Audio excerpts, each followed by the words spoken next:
Right. Good day to be here at MARTA. Is everybody checked in? I'll call to order the Business Management Committee meeting for Thursday, May 23rd, 2024. And looking at my agenda, I see the first item is approval of the minutes from our April 25th Business Management Committee meeting. I'll entertain a motion to approve those minutes. Properly moved and seconded. Any corrections to the minutes? Let's go ahead and vote.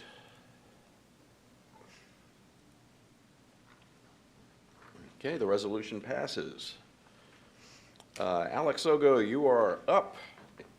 This is a resolution authorizing a modification and contractual authorization for hardware and software support for HP servers, RFPP P50134. Alex, the show is yours. All right.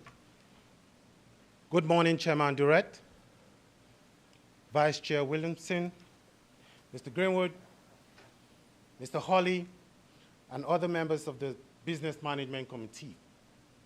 My name is Alex Ogo. I'm the Manager, Enterprise Network Operations in the Department of Technology. This is my first time presenting to the board. Thank you.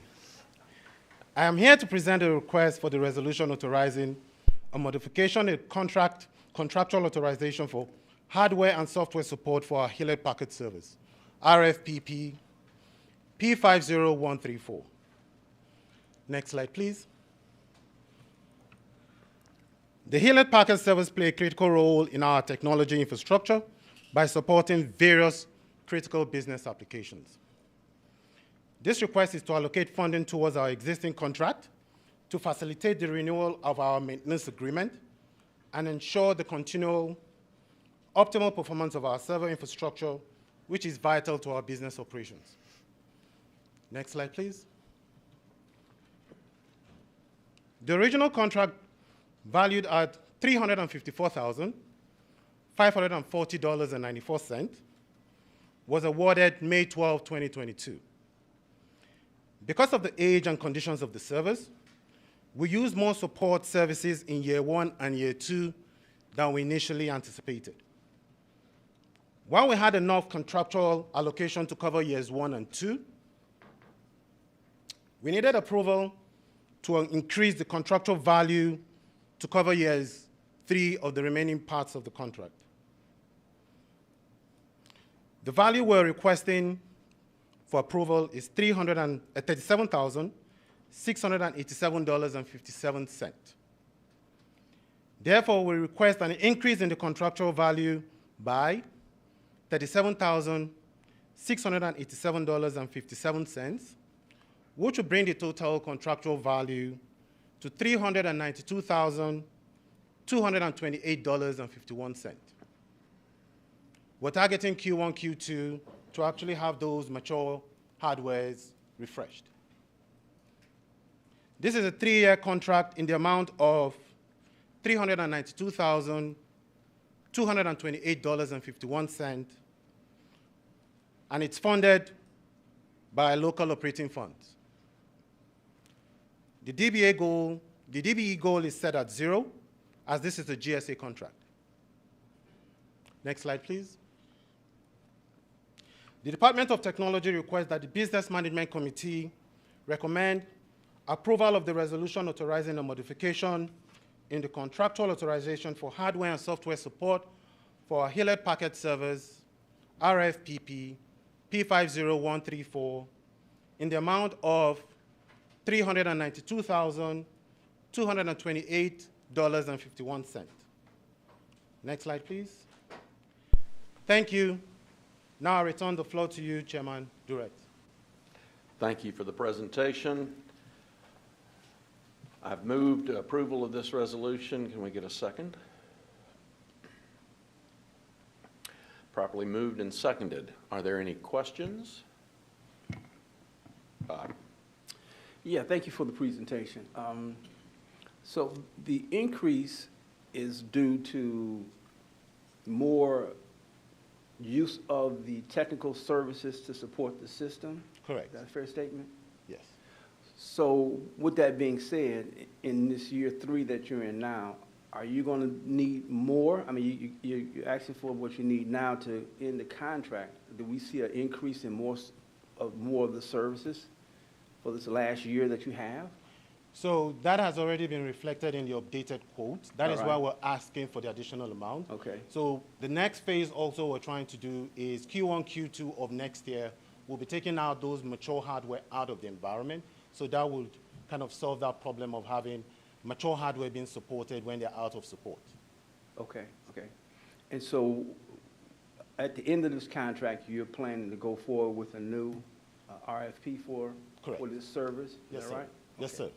All right then. All right, thank you.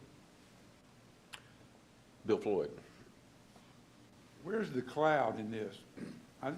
We're getting, we still need servers? I mean, what do Yeah. we do with these servers?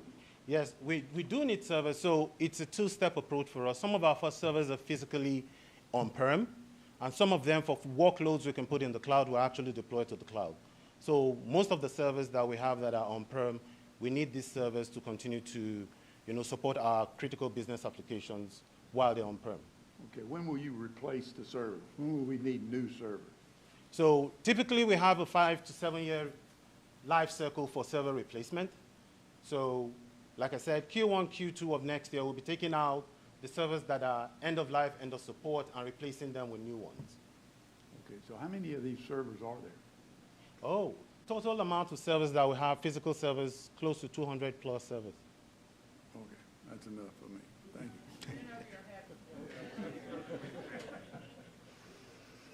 Okay, seeing no more questions, let's go ahead and vote.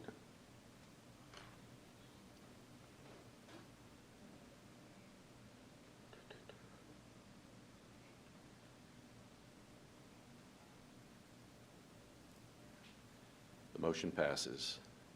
Thank you, Alex. Thank you, Appreciate sir. it. Tori, you're up next. A resolution authorizing the award for the procurement of Oracle Cloud, there you go, Bill. Oracle Cloud Implementation Professional Services, Letter of Agreement LOA L50542. All right, Tori. Thank you, Chairman Durrett.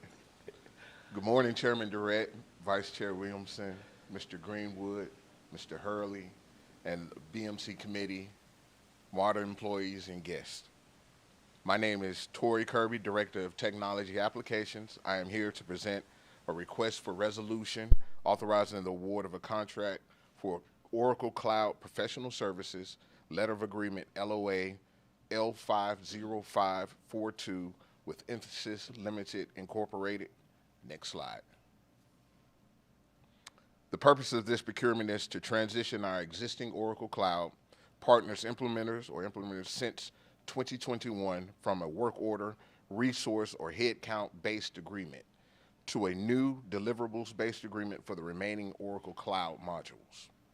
The reasoning for the work order-based agreement was to quickly address the bus operator recruitment crisis using best-of-breed technology and industry experts and a demonstrated capability in that space. In addition, it allows us to accelerate the project delivery to 2025 without exhausting work order contract funds only allocated through June of 2024. As a result, given the continued partnership and path for the Oracle Cloud, which will include human capital, finance, and guided learning and post-production support, our request for this award is to transition the relationship with Emphasis Limited Incorporated to a letter of agreement LOA deliverable-based contract. Next slide. The business benefits are the ability to track and pay project milestones in accordance with deliverables identified with the project plan. It also allows our partners to properly plan and assign appropriate resources for the life of the project versus the end of the fiscal year. In addition, it will streamline the contractual relationship with the authority as the resources are singularly focused and assigned to this Oracle project effort. Next slide. The financial considerations for this modification are the alignment with project milestones deliverables over the next 2 years at a cost not to exceed $8 million. These project milestones, as identified here, include full lifecycle support from requirements, design and build, testing and training, deployment, and post-deployment support. In addition, it includes optional modules and support services such as performance management, which allows for newly identified products and services and/or configurations to be implemented, which could only be identified once we have the opportunity to fully work and adopt this new cloud platform. Next slide. In conclusion, the Department of Technology requests the Business Management Committee recommend for approval the resolution authorizing the award of a contract for Oracle Cloud Professional Services, Letter of Agreement LOA L50542 with Emphasis Limited Incorporated for a maximum contract value of $8 million. Next slide. Thank you. May I answer any questions? I'll entertain a motion for approval. Properly moved and apparently seconded. Any questions of Tori? Rod? So it's my understanding that this is a 2-year agreement, and so you'll have the implementation completed by June the 30th of 2026? Yes, sir. That is our goal, and we are working feverishly towards it. All right. And I'm looking at the number of different areas that you're talking about. Help me understand the number of areas that this is going to cover. Is that just? So it's going to include, it's going to cover our current e-business suite environment, as well as give us the opportunity to merge what we've already placed in the cloud. Okay. So we've already gone with core HR and recruitment in the cloud, and then it'll allow us to do the human capital management, the financial, the budgeting, to have a complete financial suite in the cloud, as well as allow us a platform to grow. Okay. Great. Thank you. Any other questions? I'll call for the vote.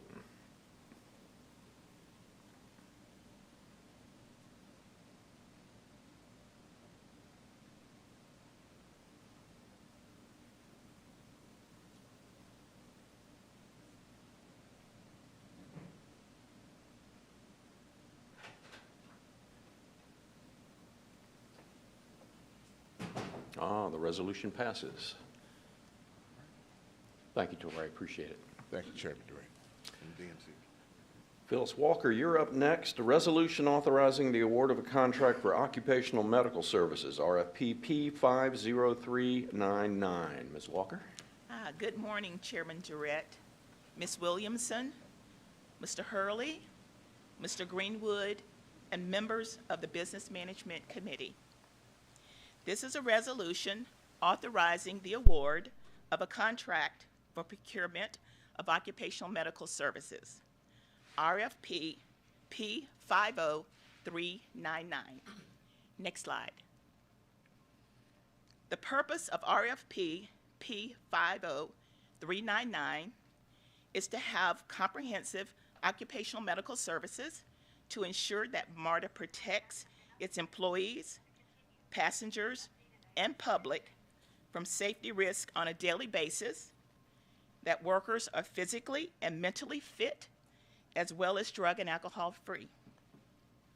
Additionally, as a agency receiving Federal Transit Administration funding, MARTA must maintain a compliant drug and alcohol testing program. Next slide. The scope of this RFP will cover various types of physical and specialty examinations, medical review officer services, and all drug and alcohol testing types, which includes random, reasonable suspicion, and post-accident testing. Next slide. The award analysis reflects that 47 firms retrieved online solicitations. 6 proposals were received and deemed responsive. The contract terms are for a 3-year base with 2 one-year options, and this will be through local funds. The total cost is $3,728,655. Next slide. Based upon the comprehensive technical review process completed by the Technical Evaluation Team and Source Evaluation Committee, proponent oral presentations coupled with competitive pricing, Caduceus Occupational Medicine is recommended as the top proponent for RFP 50399. Next slide. I respectfully request the board's approval of this resolution authorizing the award of a contract for the procurement of occupational medical services. Next slide. Thank you, and back to you, Chairman Durrett. Thank you very much. We have a motion and a second. Any questions? Ms. Hartage. Just a technical question. So they cover all of your occupational health services for the entire organization? Any issues that anybody would have? That covers a variety, physical examinations of all types. We also have a fit for duty that's built into that process. Yes. Should we have concerns regarding those? So yes, hazmats, so there's a plethora of physicals. Yes. Okay, so this is pretty much covers the majority of everything that you would use for the system for occupational health For our services. employees, that's correct. All right, thank you very much. Any other questions? Seeing none? Mr. Chairman, one quick question about the drug policy. Is that something that's been discussed lately? I don't ever remember us discussing a drug policy for MARTA. Did we do that?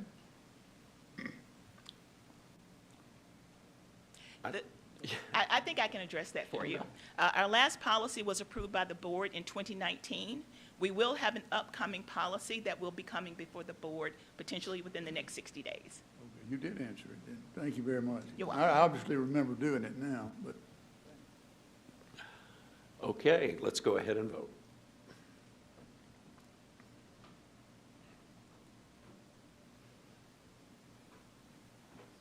The resolution passes. Thank you very much. Thank you. Okay, Charlie Jackson, you are up next. A resolution authorizing the award of a contract for Enterprise Customer Relationship Management, RFP P50420. Good morning, Chair Durrett, Vice Chair Williamson, members of the committee, Mr. Greenwood, Mr. Hurley. Today I have before you a resolution authorizing the award of a contract for an enterprise customer relationship management software and system RFP P50420. Next slide, please. Over the next few slides, you've seen these before, but I wanted to go back over them just to reiterate the importance of this ECRM project for the agency. Next slide. So every day, thousands of people interact with the agency. They call customer care. They call in a variety of departments, everything from where's my next bus to lost and found. And our CRM system supports the entire agency in our communications with our customers. Next slide, please. So the current CRM system has been in place since 1996. It's been upgraded, but it's well past its end of life and doesn't really support some of the features that customers expect today. So this RFP is to replace that entire system with a new state-of-the-art system. Next slide, please. And as we move forward, we expect to be able to more quickly respond to customers, have better measurements for our interactions with customers, as well as some new features that we can use throughout the enterprise. Next slide, please. The other thing we want to do, and the reason we call this an enterprise system, is we want to consolidate information from throughout the agency into one system where we have all of the customer information together. And if, as you see in the areas in green below, these will be some of the systems that may be replaced with a new system as we implement the first phase of this project. Next slide, please. So our procurement timeline, the board authorized the procurement last November out of capital funds. We've gone through, we had 8 very good and well-responsive submittals. The team has evaluated and gone through 2 rounds of solicitation, or two rounds of with our proponents, and with oral presentations in March.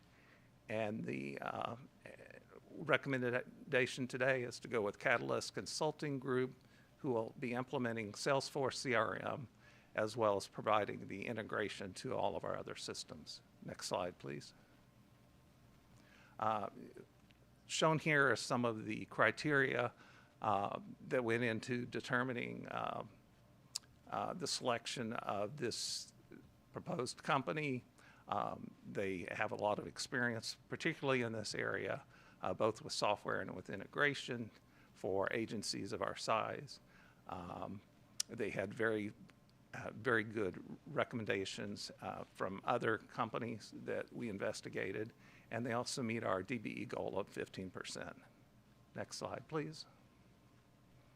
Financial considerations for this RFP. Our base term of 1 year in $1.4 million, and optional, up to 7 optional years for support of the integrations that Catalyst Consulting will perform.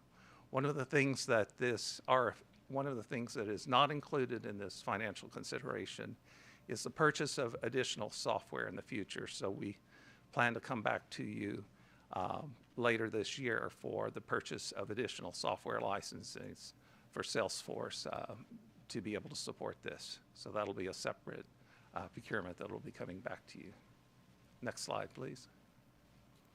So today, staff is requesting approval of the Business Management Committee, the resolution authorizing the award of contract for Enterprise Customer Relationship Management, ECRM, RFP P50420, to Catalyst Consulting Group of Chicago, Illinois, in the amount of $1,772,570.86.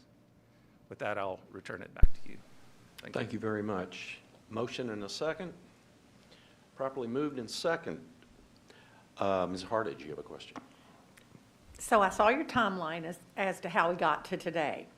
But what's the timeline, if this is approved, as to how long it takes to implement this program? So our project schedule for this, we've got it in 2 phases. We want to get this quickly implemented to be able to support our customer service desk and all of our teams that are supporting customers now, and then move into further integrations in a second phase. But our timeline is to try to complete all of this within 12 months. Great, because I mean, this is so important to the organization, so I wanted to make sure we could get this done as soon as possible. Thank you. Ms. Blakely?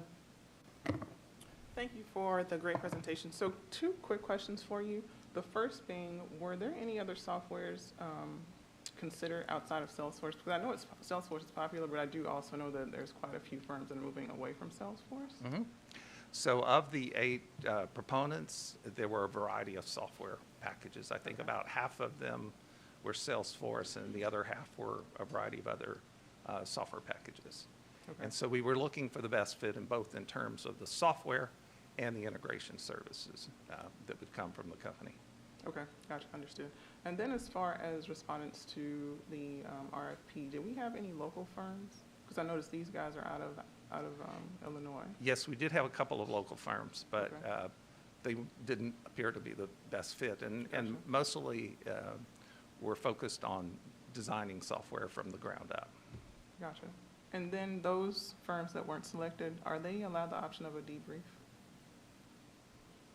Yes. They are? Okay, yes. Okay, okay, gotcha. Okay, thank you. Seeing no more questions, let's go ahead and vote.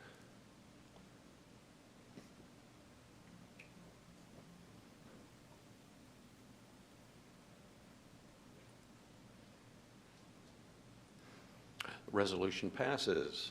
Thank you, Charlie, appreciate it. Thank you, committee. Before we get to you, Greg, Kali, you want to make an introduction? Sure. Thank you, Chair Durrett. Ladies and gentlemen, I just wanted to introduce our new CIO to MARTA, Mr. Tyson Morris. Tyson, if you just stand.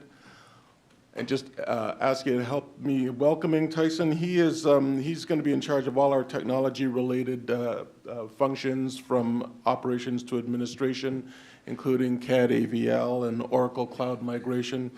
Tyson is a native Atlantan, comes to us by way of CIO job at the City of Chattanooga. He's also been with Coca-Cola for about 8 years, and a number of different consulting roles as well. But if you could just join me in welcoming Tyson to the new role, I'd appreciate it.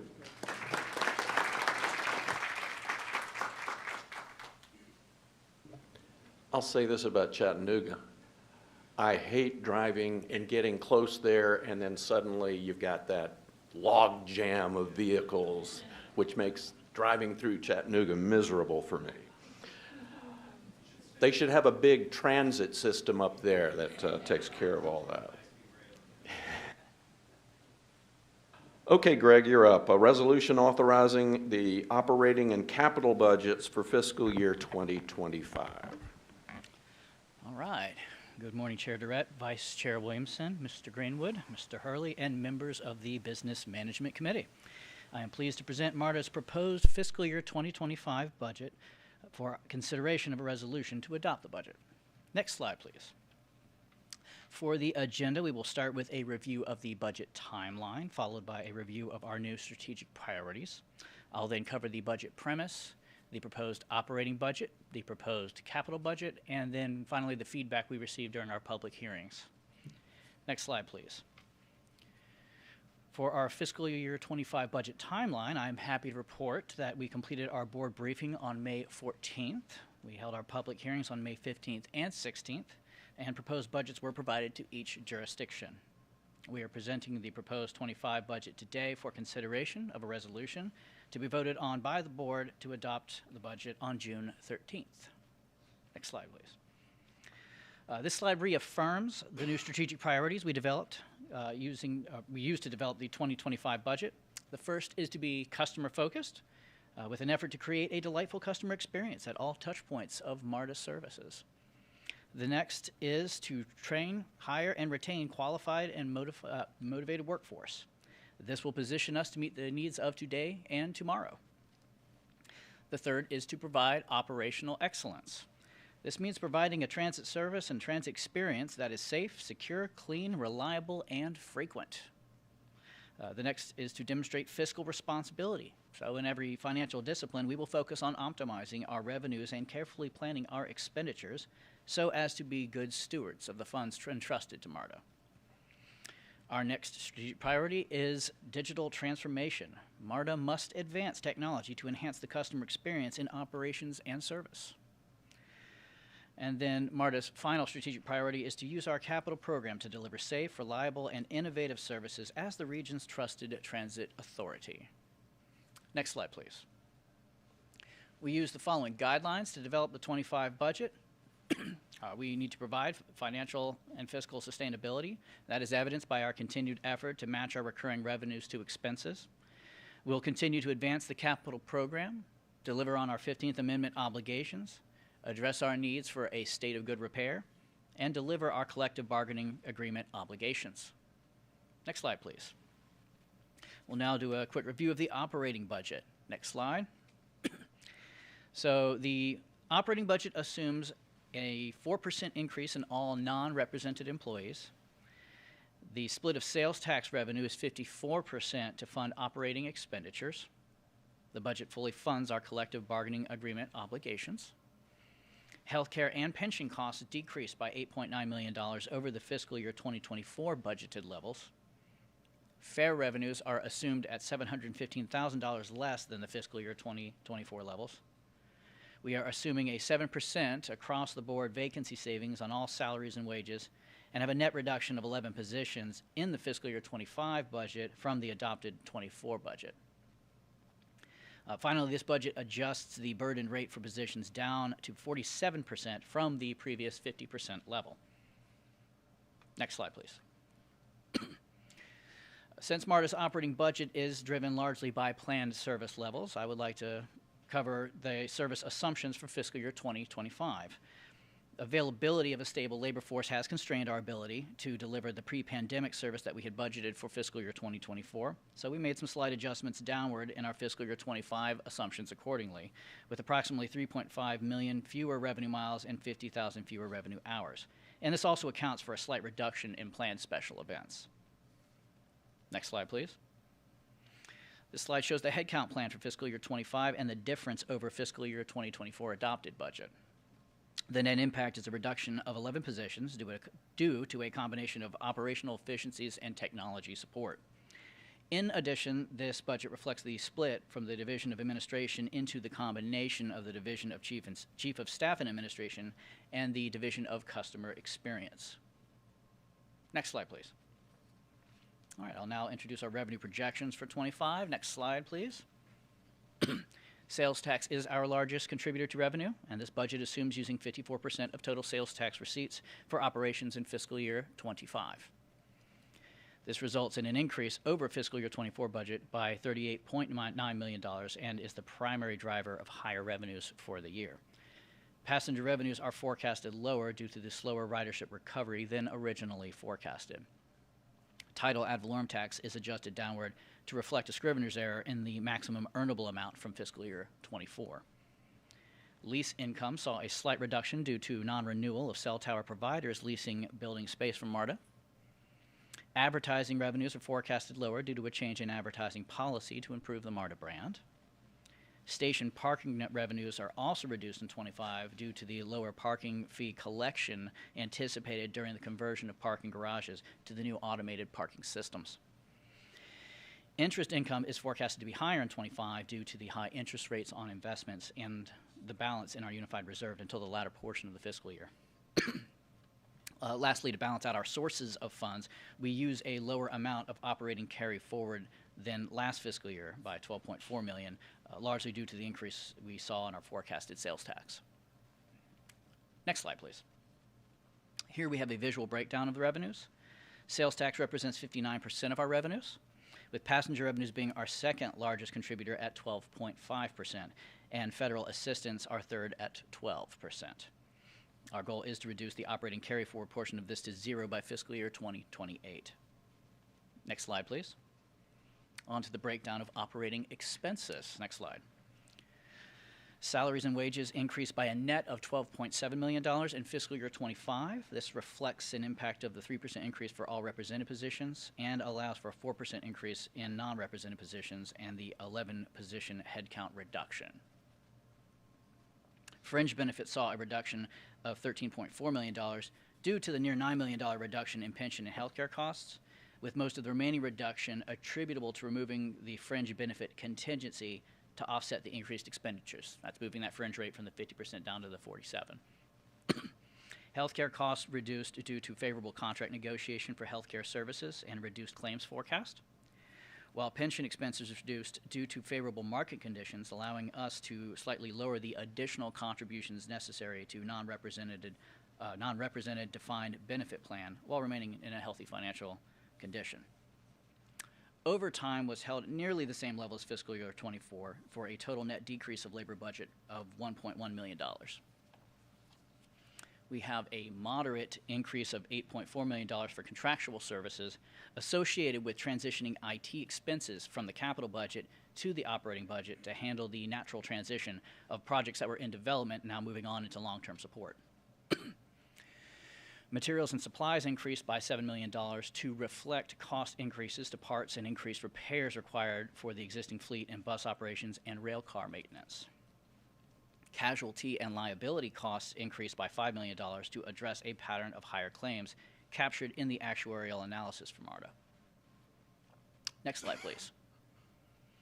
All right, for a visual breakdown of our expenses, you can see labor is always MARTA's largest expense, comprising of almost 63%, or just under 2/3 of our expenses if you add salaries, wages, and overtime together, and benefits. The second largest share of expenditures is contractual services at nearly 18%, which is predominantly driven by our contracted paratransit service. Materials and supplies make up 7%, And you'll see fuel and propulsion is 3.8% as well. We split that out just for visual reference. Next slide, please. This slide brings a breakdown of expenditure trends by division from the time frame of fiscal year 22 through 25. Most of the changes present are driven by labor cost adjustments and reorganization of work between units. The increases in the division of chief counsel and legal services was driven by the increase in casualty and liability expenses, while the increase in operations was driven mainly by the contractual obligations for the labor, as well as the increase in materials and supplies. Next slide, please. Now to cover the fiscal year 25 capital budget. Next slide, please. First of all, I will cover our budget assumptions. This budget assumes a 46% share of the core penny sales tax allocated for capital projects in fiscal year 25. The budget includes a projected $144.8 million in grant revenue for eligible projects. And to support this level of project delivery, MARTA will need to issue $275 million in debt.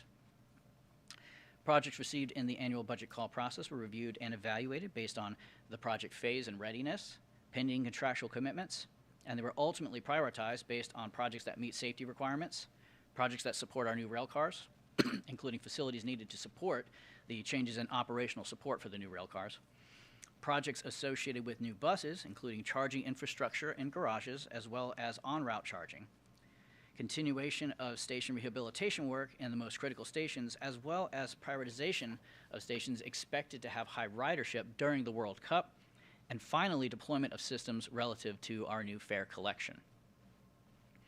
More MARTA City of Atlanta projects were prioritized based on project schedules and planned project delivery in accordance with the programmatic sequencing of the plan. Similarly, more MARTA Clayton expansion projects were prioritized according to project timelines and availability. Next slide, please.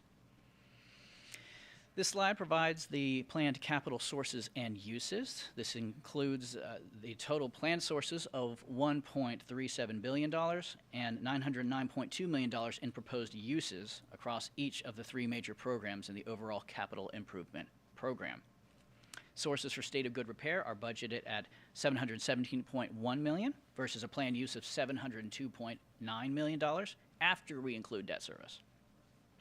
Sources for more MARTA City of Atlanta are budgeted at $338.2 million versus planned use of $171, and there is no debt service plan for that. Similarly for Clayton, we have sources budgeted at $310.4 million and planned uses of $35.3 million with no debt service plan. Next slide, please. The state of good repair sources section of the proposed 25 capital budget includes $717 million. The budget assumes a carry-forward balance of $10 million, sales tax projections at $239.6 million, and federal and state grants at $90.5 million, or roughly 12%. To fully support the planned expenditures, this budget would use $100 million from the Unified Reserve and issue $275 million in new debt. Next slide, please. Okay, the 25 state of good repair planned expenditures total $702.9 million, separated here in the 5 FTA asset categories and debt service. The largest category is for facilities and stations at $184.9 million, or 26% of the budget. A substantial portion of those planned expenditures are for 3 projects. That includes $76 million for station rehabilitation, $20 million for the local funding portion of the Clayton County O&M facility, and $20 million for continuation of the parking lot repair program. The next highest category is vehicles at $157 million, or 22% of the budget. Planned expenditures for the new CQ 400 rail cars and new bus procurements consume the majority of this budget. System projects are budgeted at $109 million, or 15.5% of the budget. The largest budgeted project in this category is the Automated Fare Collection 2.0 project. Non-asset projects are budgeted at $80 million, or about 11.4% of the budget, and most of this is for the CPMO support of capital programs, which is at $24 million, followed by the cost for the bus network redesign at $11.9 million. Lastly, maintenance of way projects are budgeted for at $19.1 million, which is primarily for track improvements and the completion of the TR4 scope of work. Debt service is budgeted at 22% of the budget. Next slide, please. Here we have the summary of the top 10 state of good repair projects, which makes up nearly 60% of the entire fiscal year 25 budget. Excuse me. Next slide, please. Here we can see the top projects for the MARTA City of Atlanta program. Next slide, please. And finally, these are our top projects for the MARTA Clayton expansion. Next slide, please. All right, now for some new information, I'll share the details behind the participation in MARTA's public hearings on the budget. Next slide. MARTA conducted 2 public hearings. The first was in the Maloof Auditorium in DeKalb County. The second one was at MARTA headquarters. We enjoyed pretty solid participation at the DeKalb hearing with 26 attendees, 10 public comments, and 2 written comments. At our hybrid public hearing at headquarters, we hosted 8 in-person attendees, 32 YouTube attendees, and received 196 YouTube views and received 6 public comments. Next slide, please. To get the word out, we posted a legal ad notice in the Atlanta Journal-Constitution, as well as ads in a variety of neighborhood news sources. We emailed to an audience of over 150,000 individuals, updated the MARTA website with budget hearing notices and materials, added social media posts to Facebook, Twitter, and Nextdoor, and provided 5,600 flyers distributed to libraries, government centers, and end-of-line stations. Lastly, we issued a press release for the public hearings. Next slide, please. All right, and so this slide summarizes some of the feedback they received during the public comment period. We received some concern that the capital improvement program budget did not have sufficient clarity of oversight, and that MARTA experiences too many canceled bus trips and unplanned delays, creating hardships for our ridership. Additionally, we received some fans of MARTA concerned that we should increase the collection enforcement through repair of fare gates and greater enforcement at our emergency exits. We also received some compliments from MARTA employees, specifically our bus operators and service providing team, with recommendations to introduce incentives to retain more operators. We also received a request to include project timelines and details in budget documents. From a service perspective, we received a request to expand high-capacity service from Indian Creek Station and a request to reintroduce on-demand service like was piloted during the MARTA Reach project. We received feedback that residents wish to see more equity of project distribution towards DeKalb County in the capital improvement program. And lastly, we received concern about maintaining our cameras and our digital signage in a state of good repair so customers can readily see the status of trains and buses while keeping everyone safe. Next slide, please. With that, the Office of Budgets and Grants respectfully requests the Business Management Committee recommend approval of a resolution approving the operating and capital budgets for fiscal year 2025. Next slide, please. I return the floor to you, Mr. Chair. Thank you, Greg. Appreciate your very clear and complete presentation. The resolution has been moved and seconded, and we have an opportunity to ask questions. And I will begin by saying, George, I'll bet you that the public comments we got on fare evasion, fare collection, probably were fewer than the ones that I have sent your way over the past few years. So, and I also think that we need to all be rooting for really good sales tax collection, as you can see how important it is to us. And then finally, I'm hoping the actuaries are wrong about our casualty and liability numbers that we need to set aside. Yeah. Any questions for Greg? All right. I told you you were. It was complete. Oh, you're late to the party there, Bill. There are a couple of things, Greg, that we talked about the other day that I just want to clarify, and I'd like a little more detail from you on them. One has to do with the reduction in health care and pension, and your ability to say whether that reduces in any way the services that the employees are getting from health care. It does not. It does not. And the same question regarding the health overhead burden reduction in that, does that change in any way the quality or the amount of services they're getting? It does not.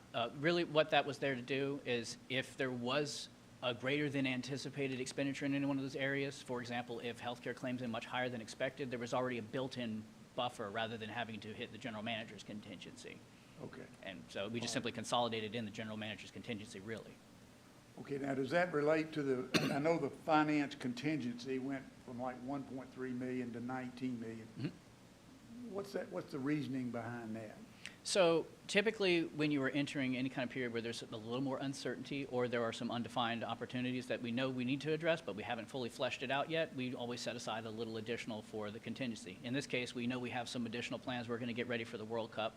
And we did make some adjustments in the budget that, are our best guess of what it is. But when that guess is not as high a percentage of confidence as others, we buff the contingency up. So if things go south on one of those, we have a way of covering it. And that's really what that comes down to.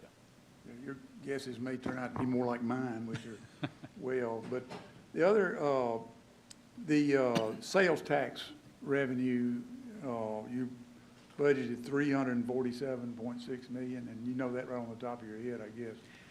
Well, 717 as total, then we split it up. Okay, well, yeah, I'm just, well, what 347, that's just operations, Yes, is that sir. right? Okay, how does that relate now to what your projected total sales tax revenue for this past budget year is going to be? You have a projected number for that? I know you have a budgeted number for it. Do you have a projected number? We've surpassed it, but I can't tell you exactly what the number is off the top of my head. But we've been consistently collecting higher receipts than what the projection showed. Okay, and I'm remembering all that, but is it 10 million or is it 2 million or is it? Don't know. I don't know off the top of my head, and I don't want to misquote it. Okay. All right, the other thing that and I've watched Gary and her crowd on capital expenditures, and then and one of the things looking at it is Atlanta. It was $56 million in revenue for Atlanta and our expenditures. And I began to get a little concerned about our ability to spend money, the capital money that we have, and whether that's there. And Gary, I think you guys are doing a great job, so don't mistake these questions as complaining about it. But I think one of the things we all have to be aware of is our ability to produce these capital projects. And I think, and that involves spending money. And in this budget, I don't see that changing that much. Is that fair or is that unfair? I can start. I mean, yeah, I think it's fair because it forecasts how much we can spend on projects based on where they are in their project life cycle. There's not a lot of actual construction implementation yet, and so the budget, I should say the sales tax receipts for that continue to accrue in the reserve until we move to where these projects kick off into heavy construction. Then you will see the expenditures go up quite a bit. Is that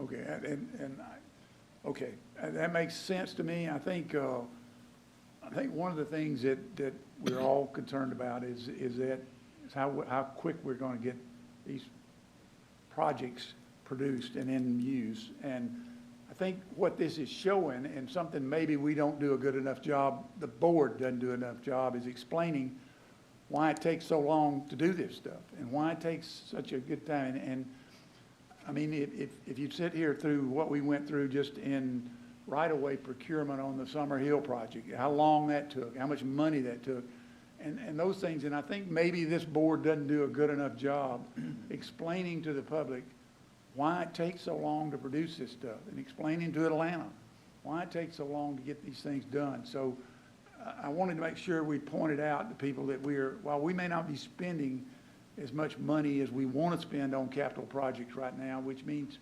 actual production of something in the ground, we are beginning to make a transition to when we will one day say, how come we're spending so much money on this project right now? And so anyway, I just wanted to make that point to you and to Carrie really about where we are with this and how maybe in the long run, Collie, I'm fussing a little bit at MARTA about just not doing a good enough job in letting the public and the board know why we're not doing that and what it is, because there are tremendous reasons for us to be preparing for the day when we will be able to actually produce these things. So anyway, just want to make sure that got said today. Anyway, but thank you, Greg. Thank you, sir. Frida. Now, mine's just simple. For people that don't know, I think the board spent 5 hours going over this in detail, so this isn't something that's being thrown at us that we haven't had an opportunity to look at and discuss. And secondly, I think the airport expansion is a good example of where we did turn it around really quick. So sometimes there's an opportunity to do that, and sometimes there's not an opportunity. I agree with Bill that we want to move forward faster than we can sometimes, but I do want to say thank you to everyone that got that airport expansion done in such a quick and expeditious manner, and it looks great. If you haven't done, I rode down there purposely to look at it yesterday and walk around. It's amazing. Thank you very much. Thank you, ma'am. Rod? Yeah, I had a chance to attend, both of the budget presentations and listen to those in attendance. And as you can see from the comments, a lot of those had to do with just things that MARTA, they experienced with MARTA. But there were some budget concerns, as some of the attendees had noted, and timelines on details of the projects that we work on. And I do understand that that may be something that we could make available, but there's so many projects that we're doing in so many different timelines, and I want people to understand that we're watching what's going on. The staff is, but it's a lot of information, and I think we have to let the public know that these things are going to happen. But like as Bill said, it just takes time to do that. And with that being said, I just want to make a note that there are projects that we have our hands on right now that are coming out of the ground. As been said by Frida, what's going on at the airport, but also the Indian Creek Station, what's happening at Kensington, a number of different stations, that things are happening in all different places across this enterprise. And if you're a writer, on MARTA, you see those things. All right? And for those who don't participate in that space, and I understand that they might not see that, but there's a lot of things that are happening, and it's all going to come about. And this budget just shows that we're committed to supporting that and making those projects visible and viable. So, great budget. Thank you, sir. Stacy? He got Mr. Frierson. Why don't I get Ms. Blakely? Ms. Blakely? Thanks, just joking. Great presentation, and I support everything the other board members have said. Quick comments. So in regards to the public comments, I think these are all valid concerns, and I just want to make sure that we keep an eye on transparency. And if we can implement the incentives, that really goes a long way. I don't know, Collie, what type of considerations you guys have given, but especially when it comes to those people who deal with, especially bus operators and those who deal with the public daily. That's a great point. And first of all, thank you for, the empathy for our frontline employees. But I will say that our budget does include some of those things. We have longevity bonuses for our frontline employees. We even, the way that we reward excellent attendance. It used to be an annual assessment, and we recognize that sometimes it takes, Herculean efforts to be perfect all year in your attendance. So we've changed that to a quarterly assessment. So we're mindful of the fact that we have an aging workforce, and there are pressures that make it difficult to come to work sometimes. So those are just a couple of examples of the types of incentives, but we're always doing that. In the past 2 years, I've got a list of about 50 different things that the C team and the EMT have done in terms of keeping a lens on the employees, in terms of inspiring them and rewarding them. So thank you for that comment.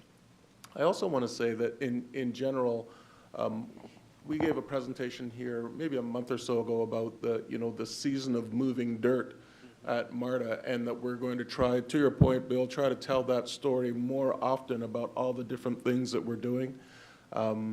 And it's more attractive when we're in the construction phase, because that gets everyone's attention.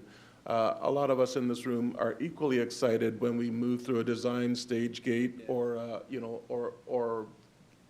acquire a piece of land. You'll see some of us get excited, but Joe Public won't.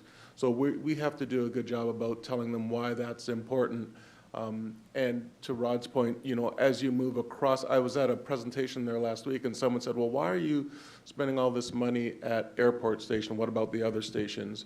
And, I had the pleasure of being able to list off some of the stations that we're doing all this different work at. So it really is a breadth of work, this body of work that MARTA does, and we are grateful to the board members for keeping us honest and making sure that we're paying enough attention to all the different jurisdictions, and then having our backs and supporting us when it's time to ring that bell. So thank you for that.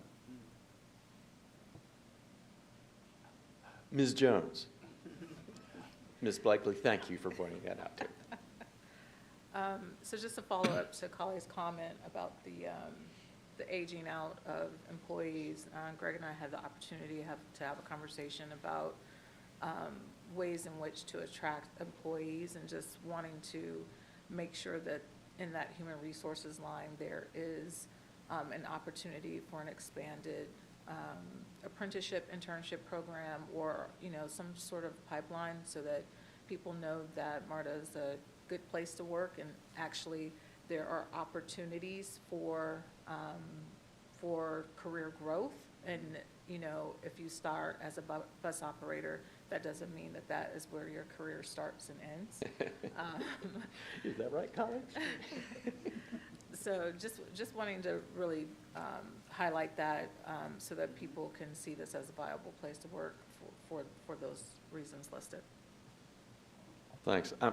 I'll add something. Bill, this gets at what you're saying. Today, the Buckhead CID is going to be putting out a newsletter, and the headline of the big part of the newsletter says $46.5 million worth of infrastructure improvements are underway. The truth of the matter is $17.5 million of that $46.5 million we've spent over the past 4 years getting ready. And now we've got $29 million worth of contracts to build those projects. So it does take an investment to get prepared. And then once you're prepared, get out of the way, improvements are here. So Greg, thanks again for that great presentation. I don't see any other questions, so I'll call for the vote.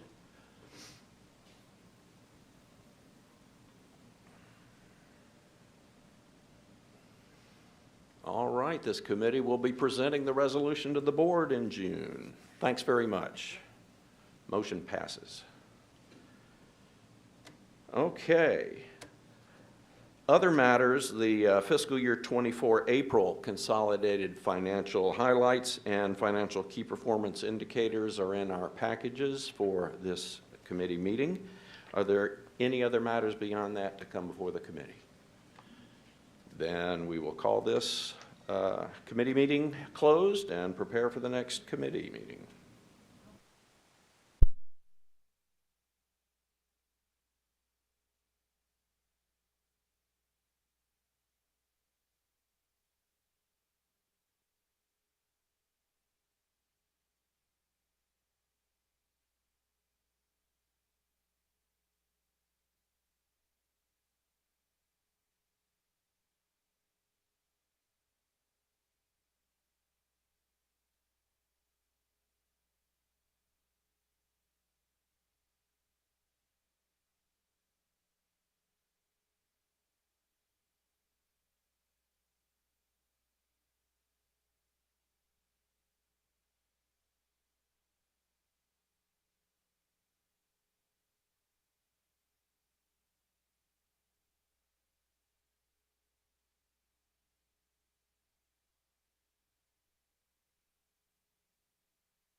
Committee meeting.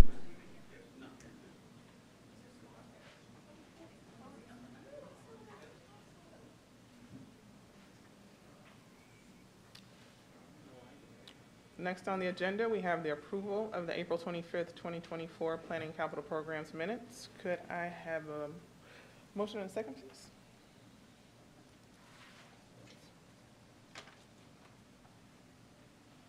It has been moved and properly second. Are there any discussion, questions? Seeing none, could we please vote?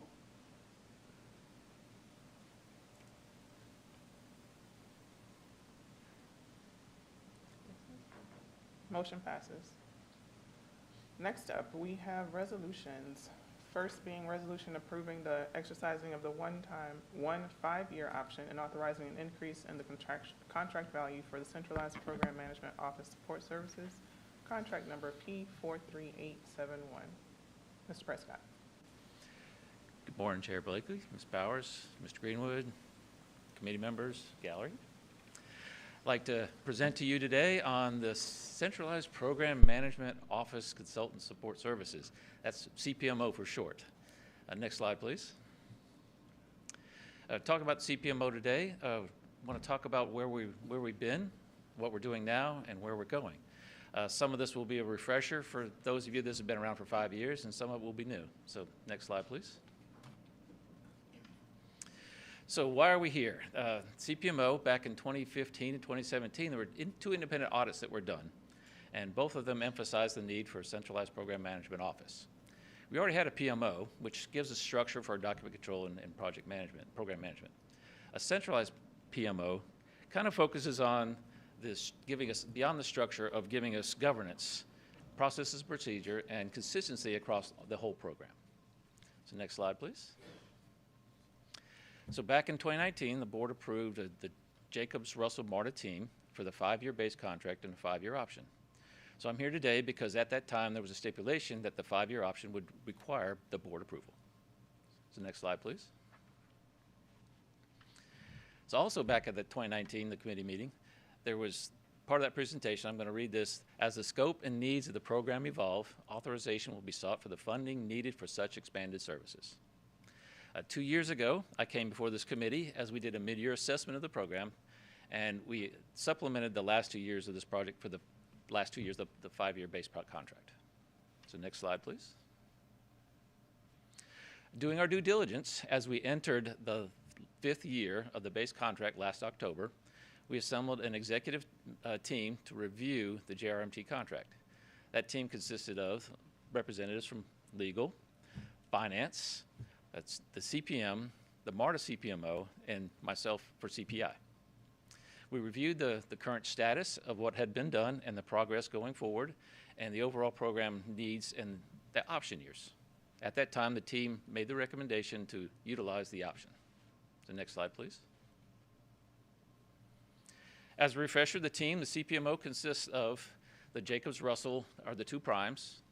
As you can see, above the line are the sub-consultants that were part of the original team, and below the line are consultants that were added. When I was here 2 years ago, we only had 11 DBE sub-consultants. Now we're up to 16. So next slide, please. So the DBE performance, looking at accomplishments, the 31% has been exceeded consistently throughout the program, around 35%, giving us an overall $23.5 million paid to DBE consultants as of this past February. Next slide, please. Now breaking down the CPMO, staffing-wise, there are 56 positions that translate to 95 full-time staff and 34 part-time. That staff is, the full-time staff are integrated with us as seconded staff. The part-time are as needed. The left side, or the right side there, the bolded area was CPI, CPMO, it was the original scope.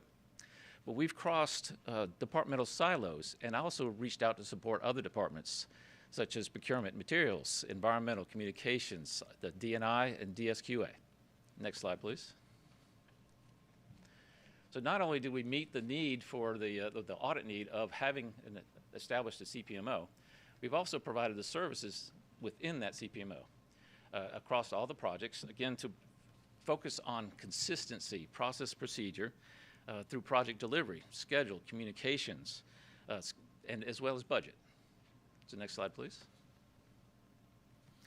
And you can't have process and procedure without training.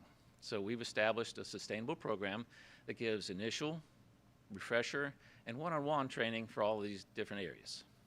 Next slide, please. And talk about those process procedures.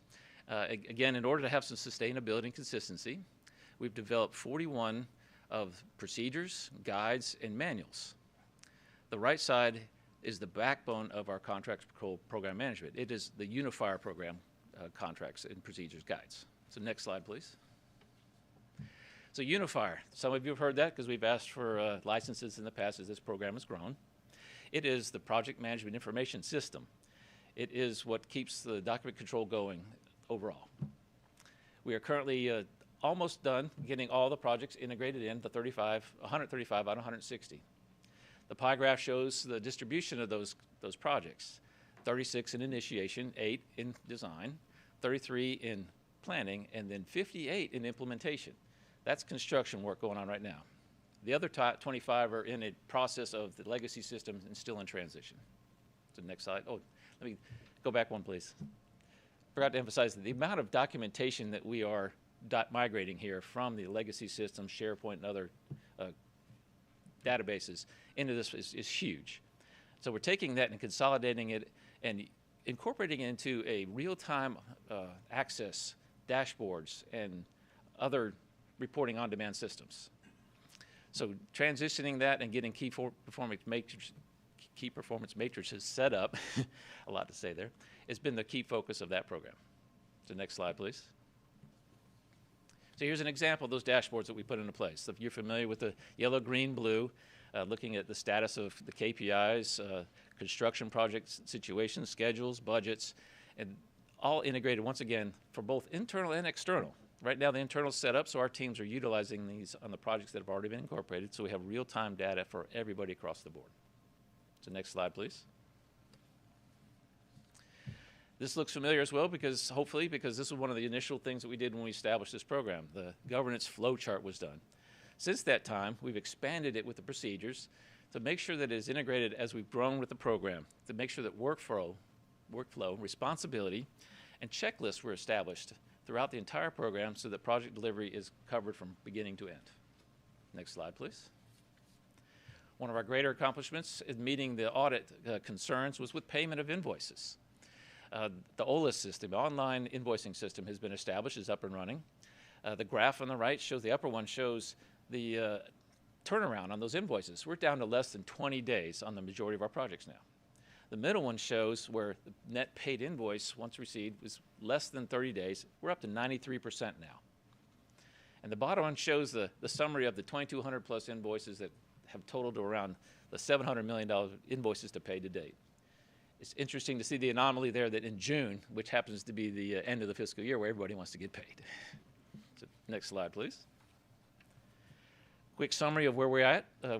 Base contract was $28 million. The modification was done at the beginning. We came back for the mid-year modifications in 22, so the contract amount is $94.3 million. Next slide, please. So looking at it holistically, the authorized at the top, the actual expenditures to date. You can see that we've started off a little slow, but we've grown with the program, so is the funding. So the current expenditures through February is $67.2 million. We're trending around $2 million a month, so we're projecting $8 million for the remainder of this fiscal year and $7 million into the FY25 for an expected expenditure of $82.2 million, which leaves us a contingency of $12 million for the overall program. So next slide, please. Now for the request. Looking to the future with the kind of a strategic focus, we've gone to the projections of where we're going. As I said, we're still developing the program, trying to get it over the edge. So we're peaking out next year with the $30 million that we've been programming for the past 2 years. And then we'll transition down to the $24 and a $15 million program as we transition out of this program, so to speak, or into the next phase of it. So the overall authorization request is $120 million for the option 5 years. Next slide, please.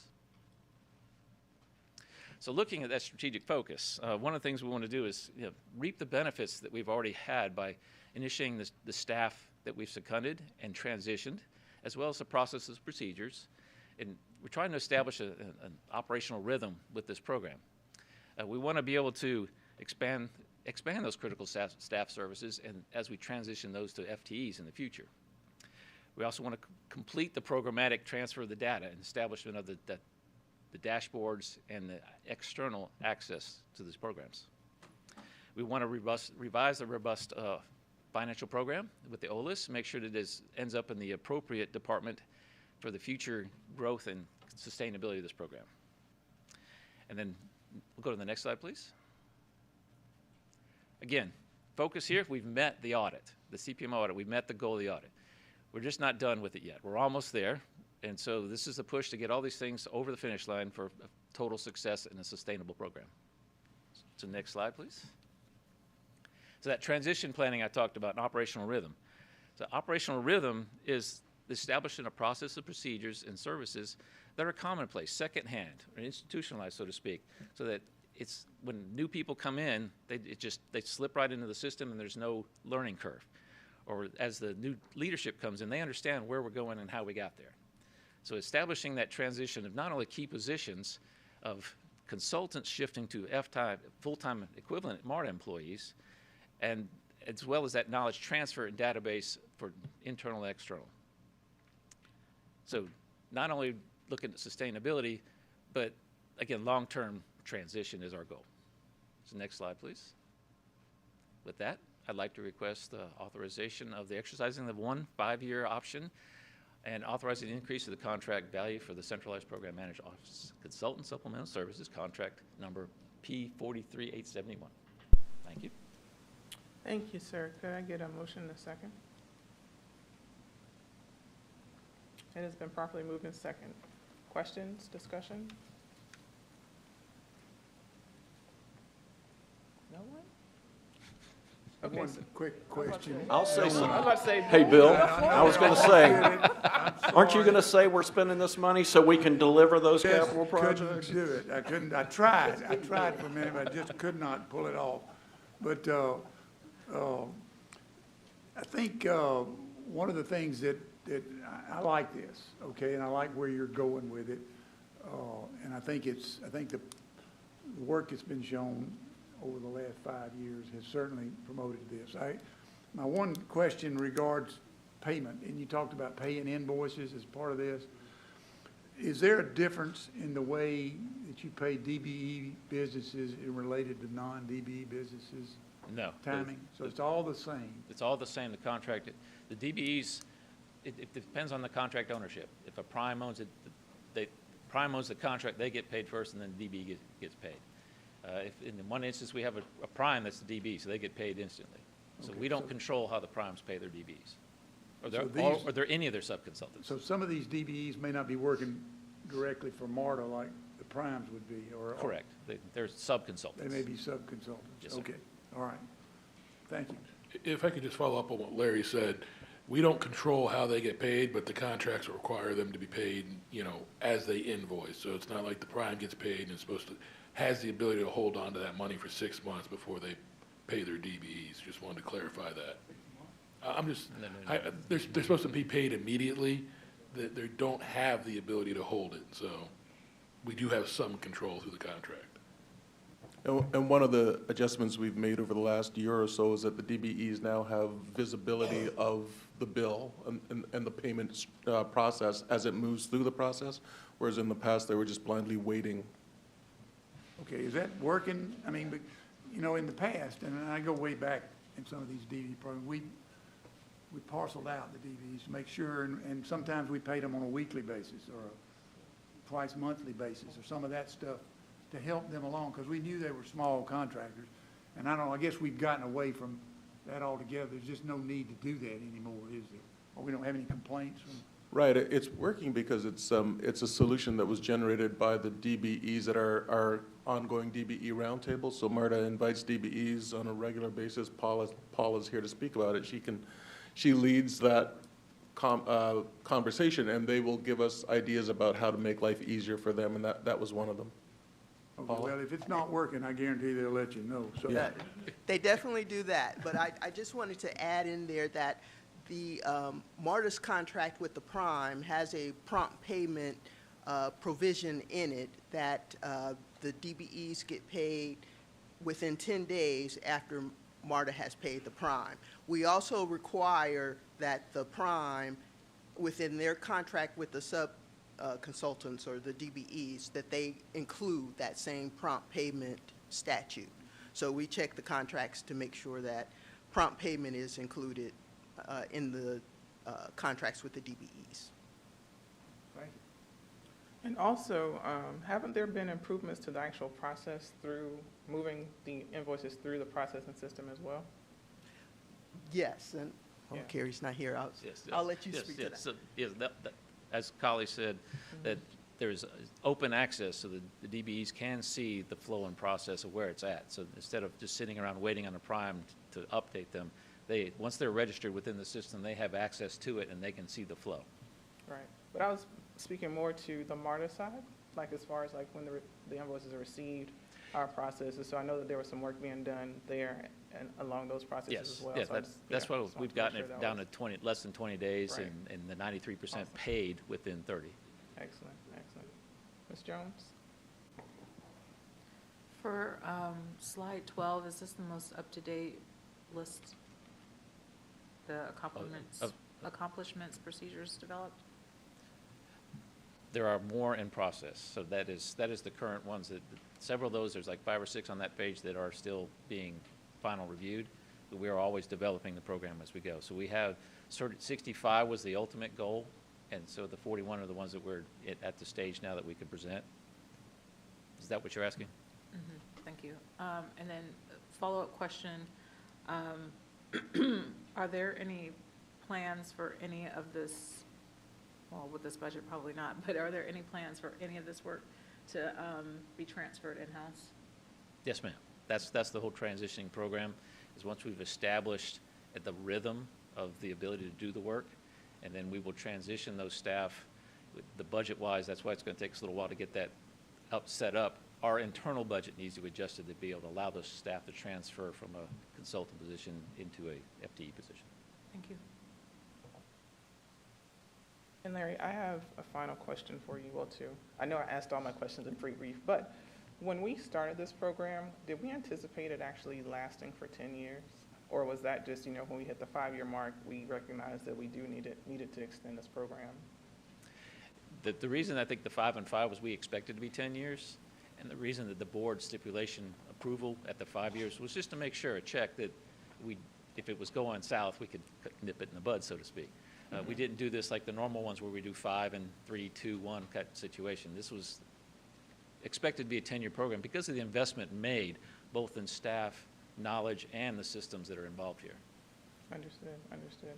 And if there are any opportunities for us to reduce that timeline, because when I saw the 124 million, I was like, oh my God.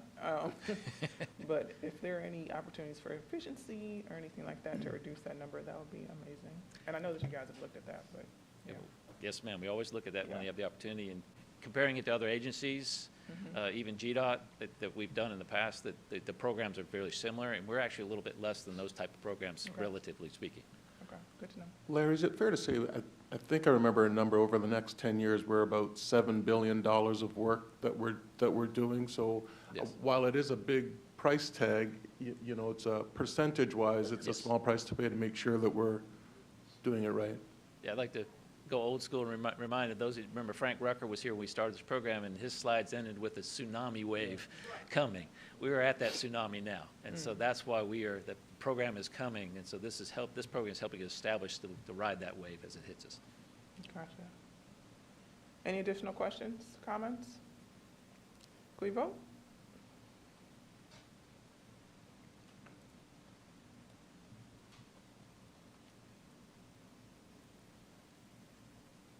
Motion passes. Thank you, Larry.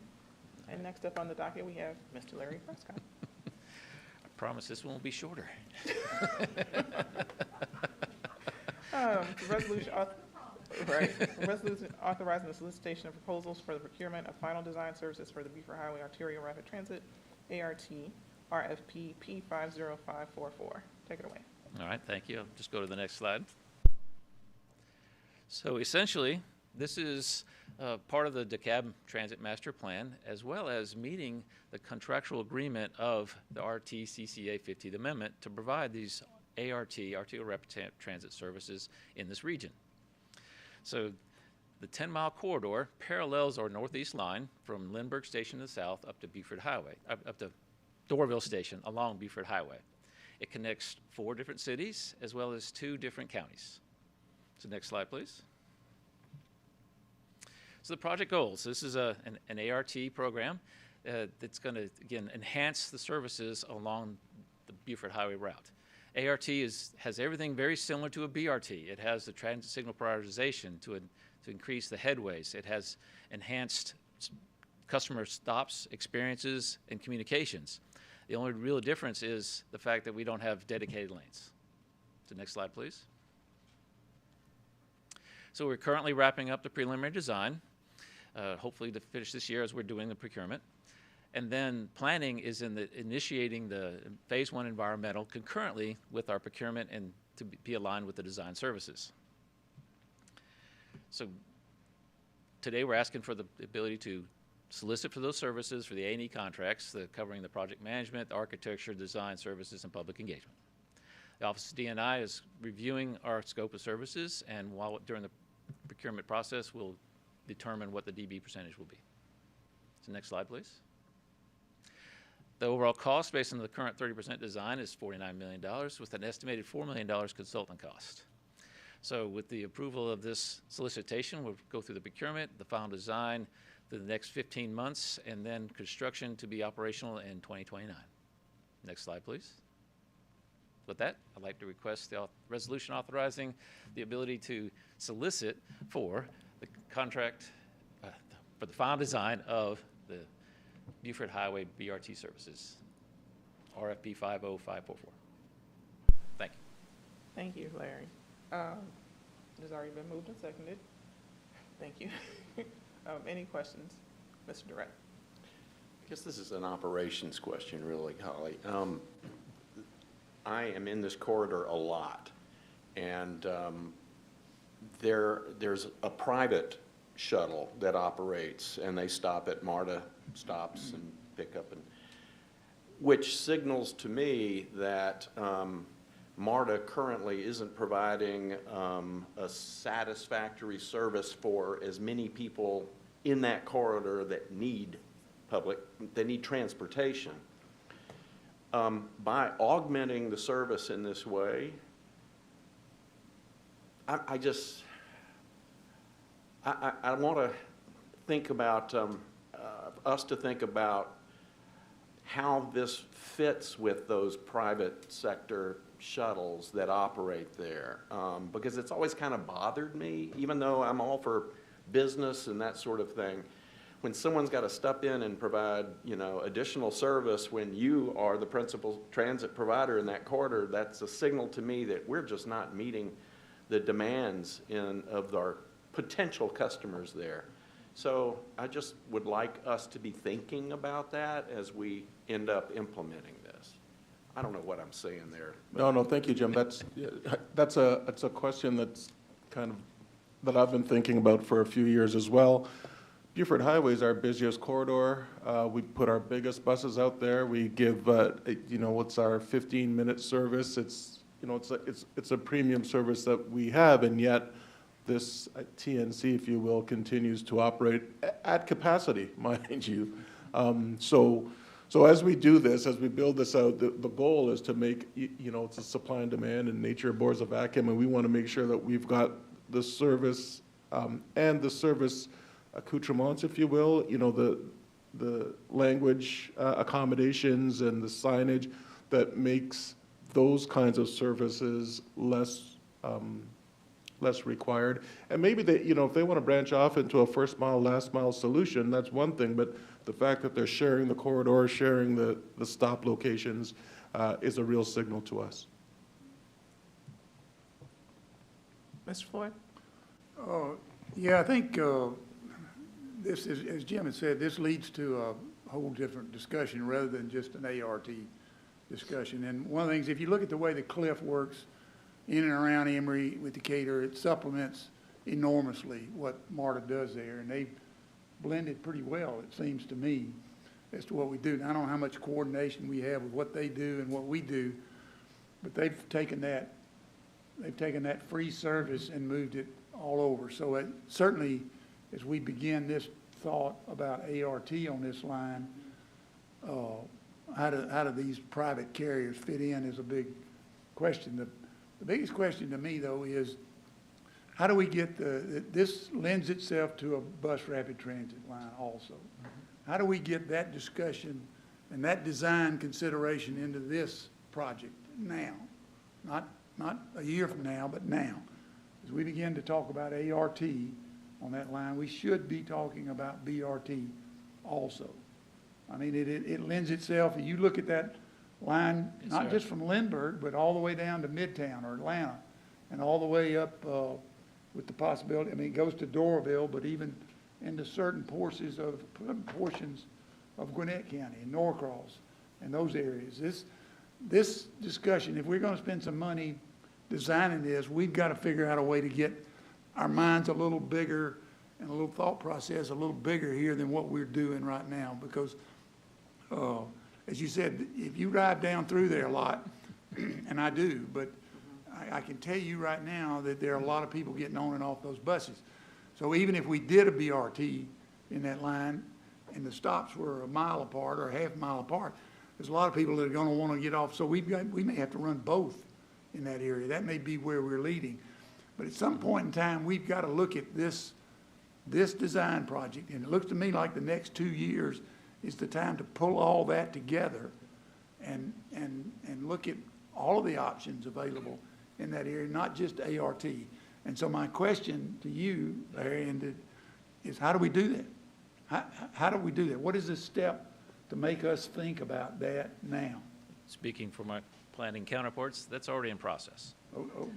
There's a study in process to look at those components and impacts. The FTA requirements to be a BRT, the availability of space, if you've driven it, there is room for us to take a lane on that Buford Highway and not affect the traffic too badly down there. So it's already in place, and we're doing the next step just to make sure it's validated and justified. And as part of the bus network redesign, that data comes into play of the ridership availability to justify the need for a BRT. Okay, I guess my question then is if I'm voting for a ART design, how do I ensure to myself that I'm voting for more than that? Where's the document that says, okay, I understand you're doing all this, but how do I ensure to myself that we're doing that for DeKalb County?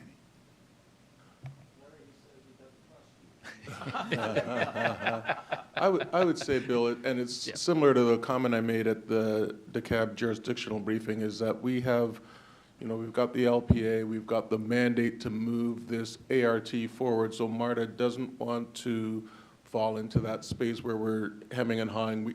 We're moving forward on this, and if anything, it provides a little pressure to get that BRT conversation rolling, but we committed at jurisdictional briefing that we would be looking at that. I don't think a vote for moving this project at this stage forward precludes support for, a different LPA once we get there. I think it's important that we keep this project moving, and I don't think it comes down to trust. I think Larry and Carrie and the team can demonstrate in perhaps at the next meeting, the conversations and cadence that we've been taking towards the BRT. Okay, and I want the point made too, that this money is MARTA's money. It's a jurisdiction we made to them regarding the 15th Amendment, and we are spending MARTA's money to do this design. Yes. There is no money to fund right now in DeKalb County to fund this work at all. Correct. Right. And if we look at a BRT, we've got the same problem. Yes, sir. Where is it? So those discussions about how we're going to pay for this, building this, certainly need to be part of where we're going with this right now. And that's why we're doing it systematically to make sure that we're doing the Okay, right I just flow process. I want the world to understand this is MARTA's money, and it's not DeKalb County's money, but we in DeKalb County know that. Yes, sir. And so we're understanding that. So I'd like to use the example of the South Lake BRT. We had an LPA for that one, and we made adjustments for a better LPA that was just presented to you as well. So we are always looking for better opportunities. Mr. Bryson? Yeah, this particular route is just a wonderful route for a number of different projects. I mean, I've had a chance to ride the bus and see the community that lives in that space and ebb and flow in that space. And they're essential workers. And you can tell just starting at the Lindbergh station. If you go to the Lindbergh station, stay on the platform and look over to where the buses I picked up, all those individuals are trying to get on this route 39. Yes. And it is full. So it clearly is a very robust route. And I think to Bill's point, we're going to have to find a way through approve our LPA process to make sure that whatever is decided that they want to do to fund this project, that it's in line with what we're recommending. Yes, sir. But we got to put some weight behind this also if we want to make this project come to be something that we actually put our hands on. So, but I'm glad to see that we're moving in that direction. At least we're talking about moving this process forward in this design process. I think I can speak for the entire team. We're on the same mind frame as you are. Okay. I got thumbs up. I'm sorry. Sorry, What'd you say? I got thumbs up from the team. Great. Seeing no additional questions, I'd like to call the vote. I trust you, Larry, and vote for it, Thank you, sir. regardless of what Jim says. Resolution passes. Thanks, Larry. Thank you. Next on the agenda, we have a resolution authorizing restructuring of MARTA's owner control insurance OCIP program by Ms. Donna Jennings, Director of Risk Management. Good morning, Chair Blakely, Ms. Powers, Mr. Greenwood, Ms. Rocha, and members of the committee. I'm here today to request authorization to restructure the authority's owner-controlled insurance or OCIP programs. Next slide, please. The purpose of my presentation is to outline why we should restructure the program, the benefits of doing so, and the total cost for the new combined program. Next slide, please. So let's discuss why we should restructure the program. We have made so much progress on the 5 Points Transformation Project that we have an opportunity to use the insurance placement for 5 Points to restructure the entire portfolio of OCIP insurance into a better long-term deal. We currently have a general liability OCIP program in place for the Station Rehabilitation Construction Program. This program began in May of 2020 and runs through July of 2025. For a variety of reasons, projects within this program are not likely to conclude before the expiration of the policy. To get the best rates in 2020, we paid the premium of $2.8 million in full. Because all the projects included in the program will not finish before the policy expires, we needed a way to attempt to obtain a return premium, as the premium has been fully earned at this point in the policy period, and to extend the term of the program at the best possible rates. In November of 2023, I received authorization from the board to place a project-specific general liability OCIP for the 5 Points Transformation Project for a not-to-exceed cost of $4.6 million. I tasked our insurance broker, Marsh USA, with finding the most economical way to accomplish two goals. One, obtain a return premium on the existing station rehab OCIP program, and structure a robust OCIP program for both the 5 Points Transformation Project and continued station rehabilitation projects. So we use the 5 Points project as leverage in our negotiations with the insurers. Next slide, please. So moving on to how this restructuring benefits the authority. Marsh negotiated with the incumbent panel of insurers to structure a new combined OCIP program encompassing the continuing station rehab projects and 5 Points Transformation Project. Placing the new program with the incumbent panel of insurers provides the authority with the opportunity to secure a return premium of $1.6 million, as well as secure favorable rates for the entire portfolio of construction projects included in the combined program. As the board previously approved funds for a project-specific OCIP program for 5 Points, I request that we modify that approval to use the $4.6 million plus additional funds that I'll go over in the next part of my presentation to purchase the new combined OCIP program with effective dates of June 14th, 2024 to 2029. Next slide, please. So now let's talk about the cost. The total not to exceed cost of all the coverages for the combined program is $8.57 million, and is based on total construction values of $627.33 million. Coverage includes general liability coverage with $200 million in excess limits and builder's risk coverage. Note, this is a very conservative estimate as our broker is still finalizing the deal and is working to bring these not to exceed costs down. So I'm requesting an additional $3.92 million to pay for the new program. The ultimate cost of the program is offset by the return premium of $1.6 million and also by projected avoided contractor insurance costs of $5.5 million. The program is funded by 100% local capital funds from the project budgets, and I respectfully request your approval of this resolution. Next slide, please. Thank you. Thank you, Ms. Donna. Could I get a motion and second, please?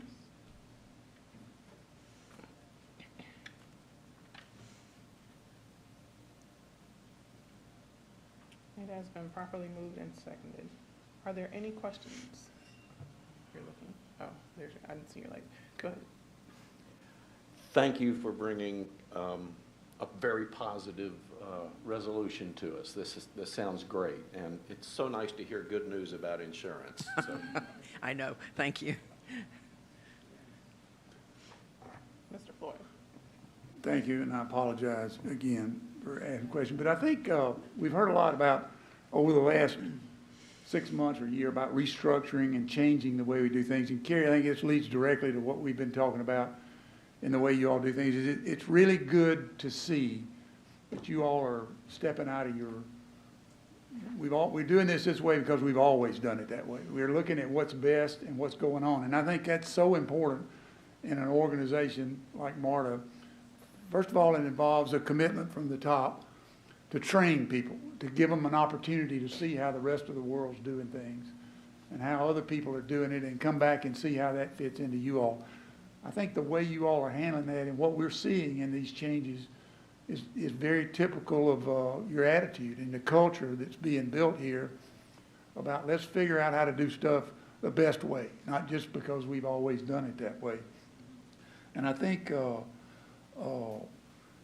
it understands a little bit about what's going on in the world today and how you all do things. So I'm complimenting you on the staff and the people that are working here now and their attitude about things, and I think that leads directly from the way the culture that's being built here. So I want to compliment you on this.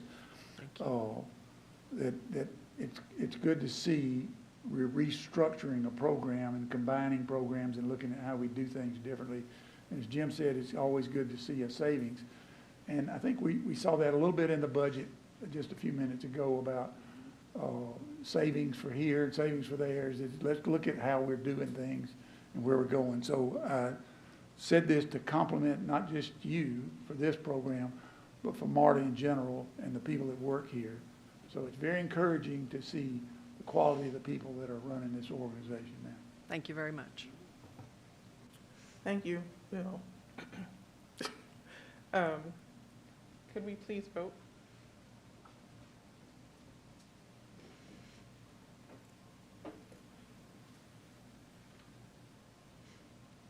Resolution passes. Thank you, Ms. Donna. Thank you. Next on the agenda, we have a briefing, an update on the construction start for 5 Points Transformation by Ms. Carrie Rocha, Chief Capital Officer. Good morning, Carrie. Good morning, Chair Blakely, Vice Chair Powers, Mr. Greenwood, and members of the board. I'm back to talk about 5 Points with more good news, our intended construction start. So we wanted to make sure that you all were aware of the path forward and getting underway. So next slide, please. So just real briefly, and I'm not going to cover a lot of these slides in detail, but we did want to make sure they were part of this deck for you. But as you know, we did get our FONSI signed, the finding of no significant impact from our environmental assessment on March 11th. On April 11th, we received approval from you all to move forward with the construction, deconstruction and demolition parts of the contract for Skanska. On May 13th, I'm happy to announce that we had our PGA, our paper grant agreement, signed for the $25 million raise grant with FTA. And we have two pending items here. So today we're announcing the dates for the start of construction, our detours and our closure to you all. And next week we will be presenting to the City of Atlanta Transportation Committee this phasing plan as well. Next slide, please. Again, I won't review all of the details, but this is the future modern hub that we plan to transform 5 Points into. Next slide. And you also see this when we pick up the new canopy roof, what some of the amenities, where the New bus bays will be positioned along Alabama and Forsyth Street, and what the new plaza and concourse will look like. Next slide. So this is the phased timeline that we are moving forward with. So as you see on the left side, we are announcing next week officially the launch of our outreach plan and engagement with the public. And I'll mention more specifically what that outreach plan looks like in the future slides here. On July 6th, we plan to begin our bus detours. That's essentially closure of Alabama Street so that we can start to erect the tower crane that we need for the construction. So we'll be detouring the buses, but we will be keeping the station, the concourse, and the station open until July 29th. So at July 29th, that's when we will close all access from the plaza level into the concourse and into the platforms. And as we've noted, rail-to-rail transfers will still be allowed. It's just the pedestrian and the bus-to-rail or rail-to-bus transfers that would normally happen at 5 Points. By July 26th, we will relocate our ride store, the Lost and Found, the Reduced Fare Office, MARTA Hope, and the Central Precinct for MARTA Police Department. We will reopen for the World Cup games. So that is a promise that we have made, and we are working through with our designer on how we do that and what the station will look like. And we will plan to bring that back to the board so you all will see what that looks like for the World Cup.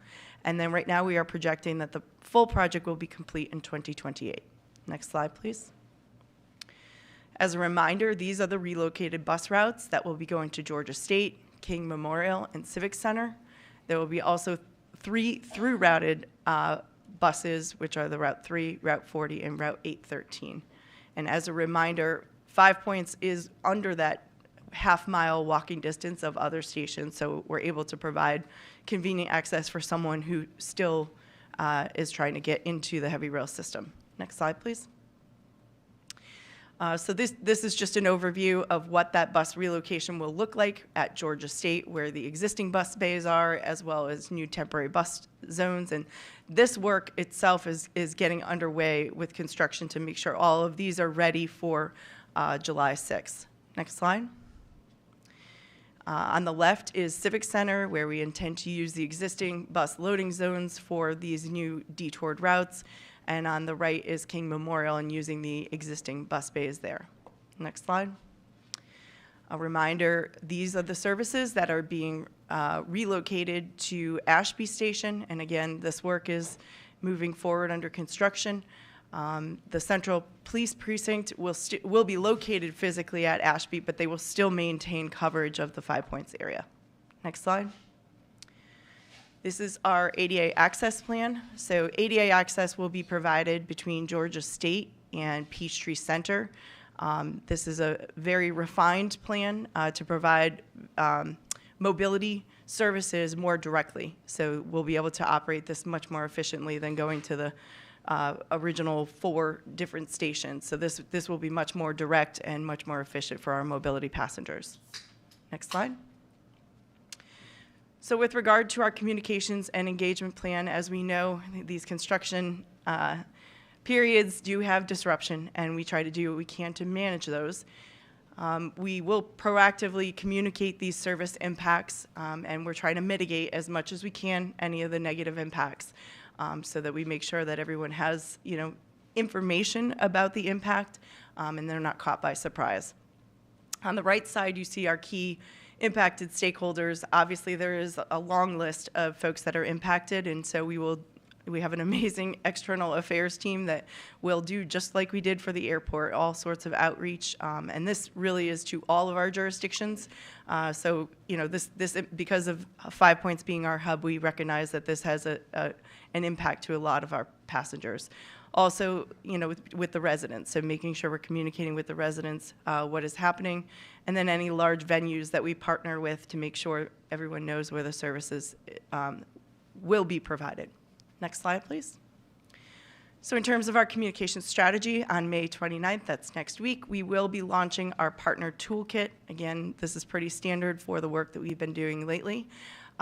In late June, we will be holding a press conference to cover the work, and again, to use the news outlets to help us get the word out, which is very, very effective. The week before the closure, we plan on, again, using that news circuit to help us communicate. The week of the closure, we'll continue to do media advisories, and then throughout the project, and again, as you saw through our airport closure, just making sure any new customers that are coming into the area, anyone from outside the region, we want to make sure we're continuing to communicate. Those communications will be in announcements on our trains, as well as through social media. And then throughout the duration of the closure, we will continue to communicate. Sometimes we have to make adjustments based on things we learn, and we have a very nimble operations team that has been very helpful in making those adjustments, and we'll be announcing any changes through those platforms as well. Next slide.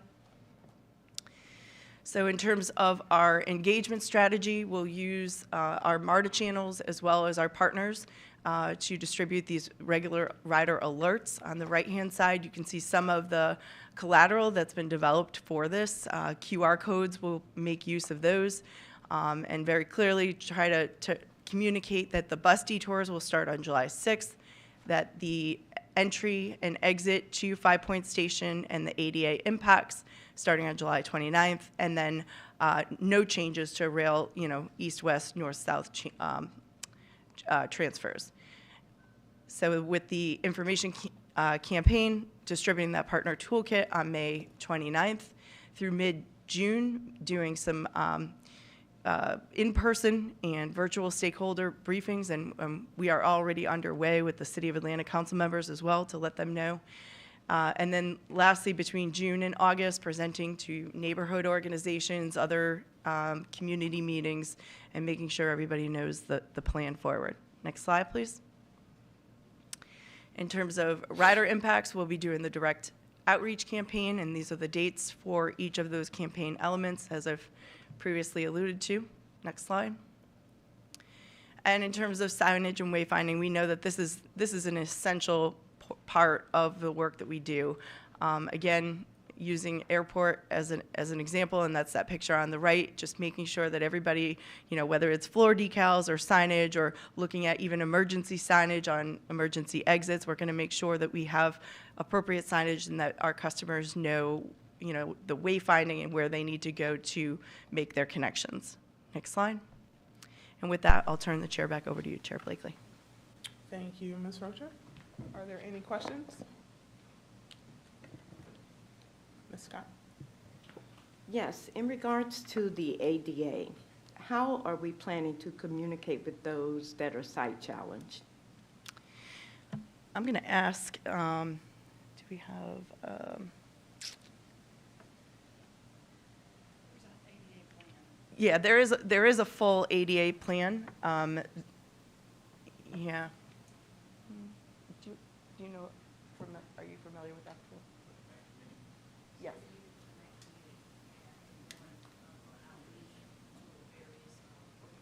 Okay, so we are going to be meeting with the MAC committee, and we'll be doing specific outreach to those organizations.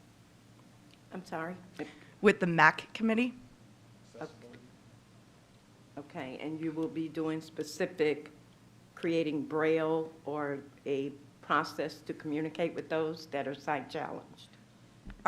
So the site, if they're making a rail-to-rail transfer, right, their path does not change, right, a rail-to-rail transfer. The change is when we need to access the elevators. So it's anyone that needs to use elevators instead of the normal path that we follow. So I will assure you we will have a full plan on reaching out to the ADA community, and I will very specifically go back and ask the team on what that plan is.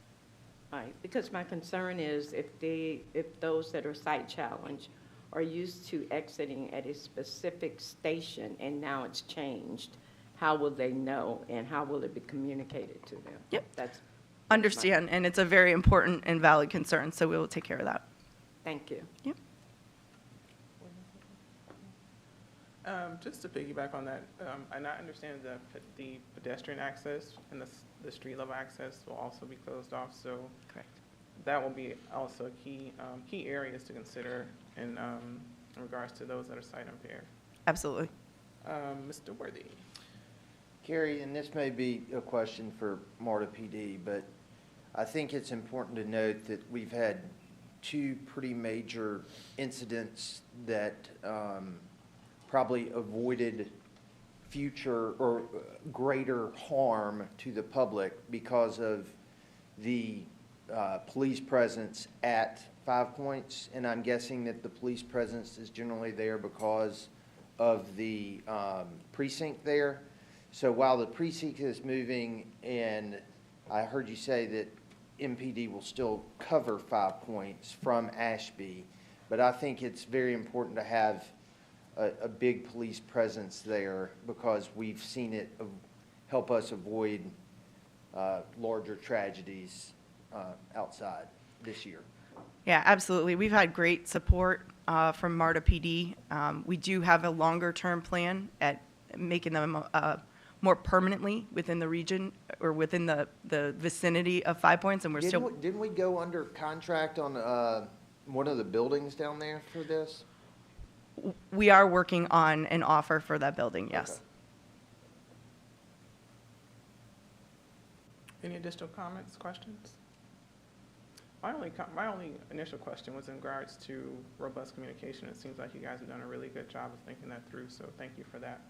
And with that, thank you, Ms. Roger. Are there any other matters to come before this committee? Nope, seeing none.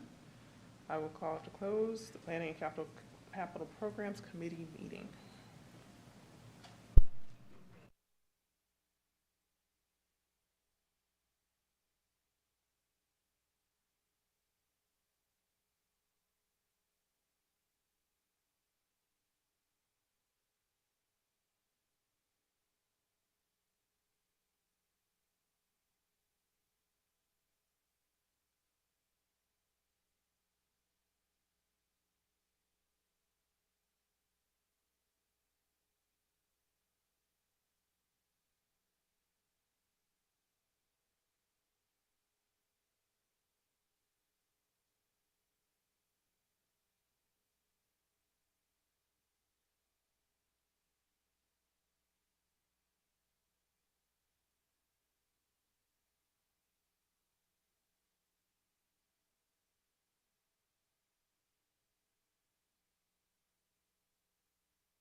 the meeting of the Operations and Safety Committee for Thursday, May 23rd, 2024. Members, you have in front of you the minutes of the April 25th, 2024 meeting. Are there any additions or corrections to those minutes? If not, is there, could I get a motion for approval of the minutes? Second? All in favor, please signify so. Minutes are adopted. Okay, I am Bill Floyd. I'm substituting for Mr. Pond today. Mr. Pond, I think, is in Singapore or somewhere like that.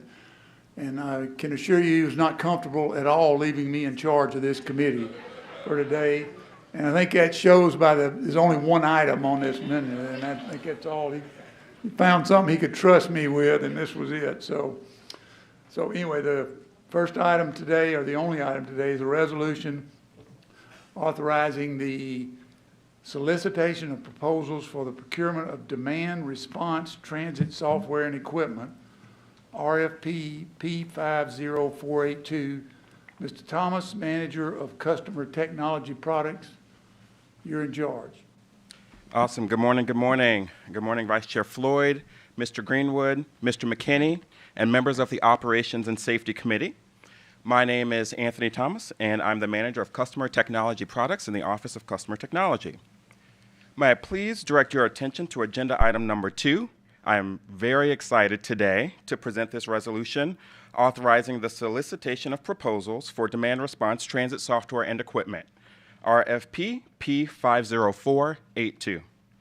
Next slide, please. Before requesting your approval, I will provide some background and context on this initiative, provide a brief overview of this solicitation, review the anticipated schedule, and discuss upcoming next steps. Next slide, please. As a reminder, demand response, or demand responsive transit, is any non-fixed route system that requires advanced scheduling by the customer. Today's solicitation covers 2 types of demand response: our existing paratransit service, MARTA Mobility, and a new on-demand transit service, similar to the previous MARTA Reach pilot program. While we are including both on-demand and paratransit in this solicitation, they will continue to be 2 separate services with different vehicles, different branding, and different primary audiences. Next slide, please. As you all will recall, from March to August 2022, MARTA conducted the MARTA Reach pilot program in partnership with Georgia Tech. That project was meant to help us understand how on-demand transit might work in MARTA's service area for MARTA riders. Following the pilot, several months of work was done to evaluate the program, to understand how it was used, why, and how it might be applied as a permanent part of MARTA's service offering. In coordination with our friends in the Department of Planning, the insights from the REACH pilot have been incorporated into the plans for the bus network redesign. The focus of on-demand in the new network is to provide coverage service and to support fixed route's increased focus on ridership service. Next slide. MARTA Mobility is the service that provides ADA complimentary paratransit to anyone who is unable to ride or disembark from other MARTA services. Next slide. This initiative, and the reason I am here before you all today, is to move forward with the procurement of new software to improve our existing MARTA Mobility service and establish a new, long-term, on-demand transit service. While these are separate services, procuring a single software platform for both will greatly streamline the administration for the services. For mobility, this new software will replace our existing Trapeze Pass software solution and will allow for simpler, more flexible, and efficient paratransit operations. Through this procurement, we will deliver new internal applications for dispatch, scheduling, and eligibility. We will also gain access to much more robust and dynamic vehicle assignments and routing, allowing mobility to react more quickly to issues and to deliver much more reliable service. We'll also be introducing new functionality to mobility patrons with new web and mobile options for reservations, eligibility, ETAs, and trip updates. On the on-demand side, we are delivering the software to enable a brand new mode of service for MARTA. It will include a customized rider application, operator application, and monitoring and dispatch application. The "and equipment" in this project refers to ADA accessible vehicles for the on-demand service, which will also be provided through the solicitation. For both services, patrons will be able to track their vehicles in real time on their mobile device, just like Uber and Lyft, but better. Finally, I also want to note these services are a critical part of our long-term mobile application strategy. We're making provisions to incorporate these functions into the successor application to MARTA on the Go, so that mobility and on-demand riders can access MARTA information in a single product. Next slide. To ensure that we have sufficient time to stand up this new software and our riders have sufficient time to learn how to interact with the service, we're proposing to issue the RFP shortly and commence the solicitation process with the intent on selecting a vendor, awarding a contract, and issuing a notice to proceed this fall. Following notice to proceed, we will begin planning and design of the service and then undergo significant testing, training, and marketing. Our intent is to roll out the software in 2 phases. First, we'll roll out the paratransit technology to align with the new mobility operations and maintenance contract. Then, we'll roll out on demand. The goal is for that service to be ready to launch approximately 6 to 8 weeks in advance of the launch of the bus network redesign changes on fixed route. This staggered approach will allow customers whose fixed routes may be changing enough time to learn how to use this new service before any changes happen to their fixed route. Finally, as a reminder, the Office of Diversity and Inclusion will evaluate this project for DBE participation opportunities and assign a goal during the pre-solicitation process. Next slide. Following board approval to solicit, our team will finalize the technical scope and submit the solicitation materials to the Office of Contracts, Procurement, and Materials. As mentioned earlier, the anticipation is to request board approval of the selected vendor later this year. Next slide. With that, I conclude my presentation and respectfully and enthusiastically request approval of the resolution. Thank you so much. Well done, Mr. Thomas. Is there a motion for approval of this request for solicitation of proposals?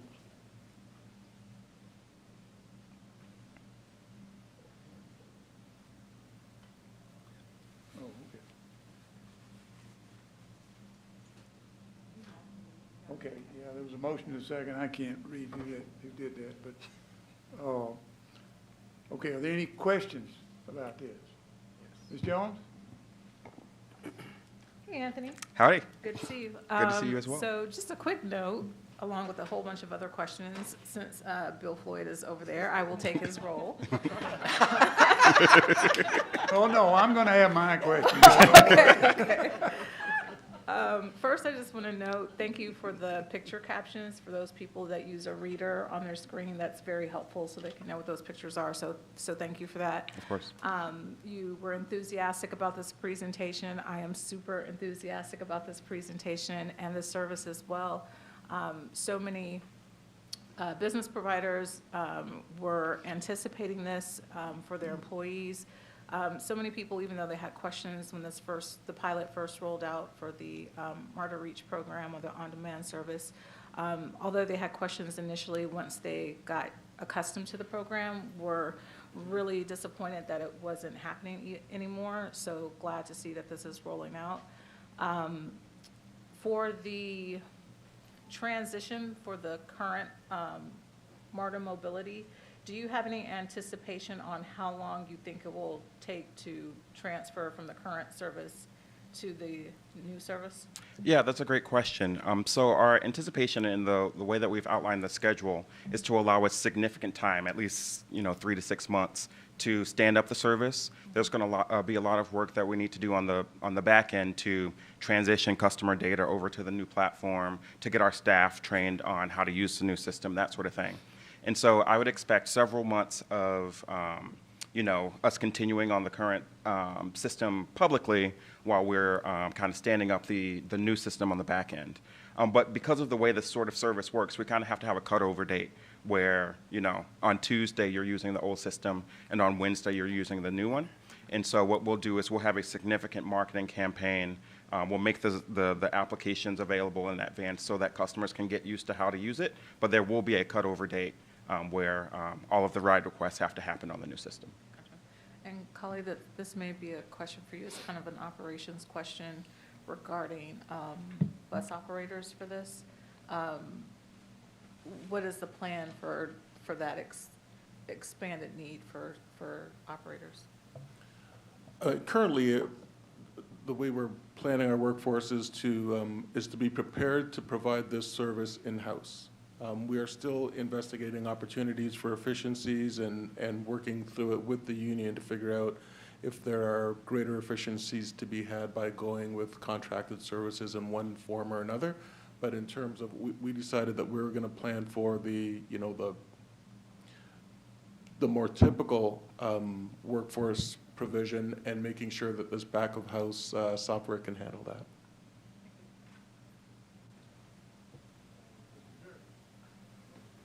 Mr. Durrett. Thank you.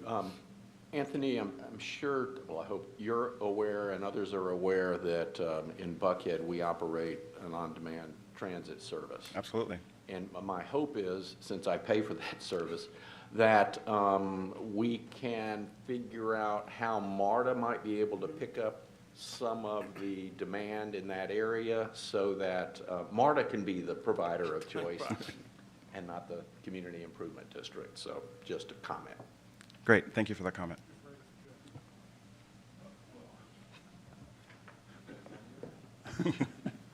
We're all comfortable with you paying for that, Jim.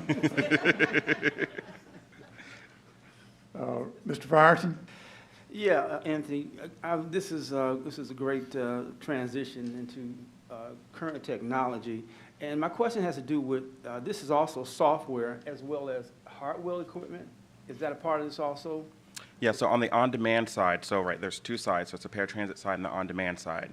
On the paratransit side, it's just software. All right. On the on-demand side, this solicitation will include vehicles, and it will also include kind of the equipment to retrofit those vehicles. So fare collection equipment, camera systems, radio systems, so that it can be incorporated into the standard MARTA service offerings. Okay. Well, I don't know what the current situation is with the equipment on the paratransit side, but I know that there's some situations, some feedback that I'm receiving that sometimes whatever they're using is not directing them into the right locations for pickups. So I would hope that maybe we somehow be able to kind of alleviate some of those concerns on the paratransit side as we talk about this software update. And then one other thing is that I don't know, I know we'll get into the specifications of the software, but I think it's important that we have some type of evaluation by those who are requesting the service, just like you do with Lyft. They give you 4 stars if the driver does a good job and it's a clean vehicle. I think we really need to have that immediate evaluation of how we're doing on the transit side, paratransit side, on both sides. I mean, the software should cover both, so that we can get immediate feedback on how that works.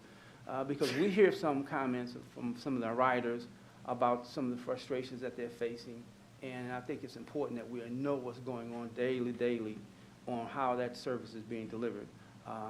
But I'm glad to see that this is all being updated. It's great to see this thing move forward. So thank you, Anthony. Appreciate it. Yeah, absolutely. And if I could just comment on the first point about the directions, this will absolutely address that issue. While this solicitation is not providing hardware, the hardware that the operators are using will be loaded with this new software. And so the new software will be loaded with the operator application, and so it will give them the directions to their upcoming pickups and drop-offs. And it will be based on live directions. If there's a trip that's inserted during their trip, it will update in real time as well. Okay. And then I have the second note about kind of the rate your ride feature, and I'll make sure that that's included. Stacy? There we go again with first names for me. So 2 quick questions. A little more casual, normal.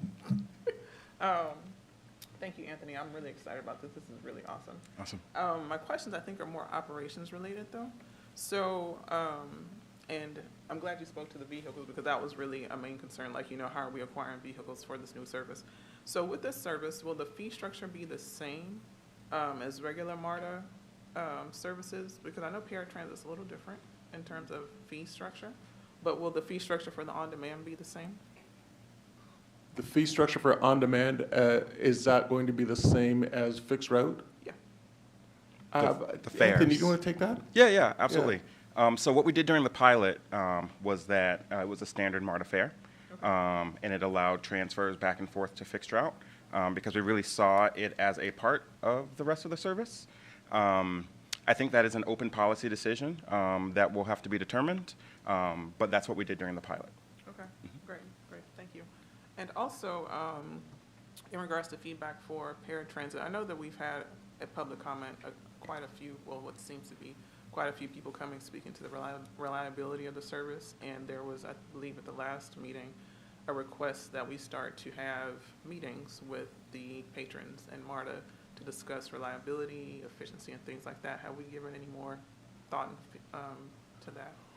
You know, that's consistent with what MARTA's been doing. We have an annual open house event, so you know our mobility customers will come to head office, and you know we started it pre-COVID. We filled the house, and then post-COVID, I believe we've had a remote one. Have we scheduled the remote one yet?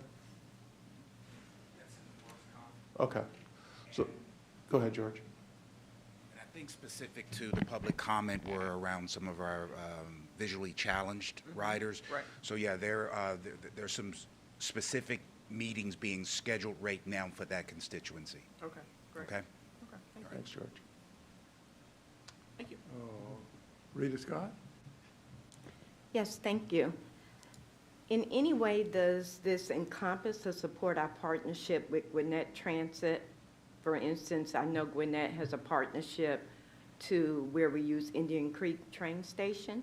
So in any way, does this support or encompass that partnership? Yeah, that's a great question. Not directly, as far as I'm aware. Through the bus network redesign process, potential zones have been identified and will be subject to feedback, just like the changes to fixed route, when the bus network redesign draft is released. And so it's possible that there might be suggestion for new or different zones that might enable some sort of connection with Gwinnett, but there's no kind of specific thing outlined currently. Thank you. Thank you. Okay, any other questions before mine? Okay, first of all, I think, Anthony, you're dealing with an area that we all believe is the future of transit. You know, how do we connect with what we've got, and where's the future of that? So I think this is a start, at least in my mind, in how do we deal with that. One of the things years ago when we did that transportation initiative at ARC, we voted on it, soundly defeated it in this region. But one of the issues that came up there involved a software program that combined all of the private carriers for around the area with the regional transit. And I think one of the things that comes up now is there a way so that this software system might be able to refer somebody to a private carrier rather than MARTA? Or is there any effort, is any need, first of all, question, or is there any effort to combine or put all those sources together somehow? Yeah, that's a great question. What I would say is that, you know, MARTA is the best transportation option in the game, in my opinion. But yes, the reality of the matter is sometimes MARTA may not be the best option for folks. So we want to be able to get people where they want to go. So there will be the ability in these mobile applications to kind of surface third-party TNCs like Ubers and Lyfts and that sort of thing. We also have the ability, and I don't want to step out too far in front of Chief Andrews, but we will have the ability through this functionality to do something called with non-dedicated fleets. So for example, if we have a on-demand zone and we have a couple vehicles and someone makes a request and we can't really accommodate the request because we're overloaded at that time, we could do something where we just refer that patron to, you know, a TNC like Uber and Lyft. We would have to have an agreement with them on kind of how that fee structure would be paid. But we would have to figure out if we wanted to do that and if it was a path that we wanted to go, but that would be possible.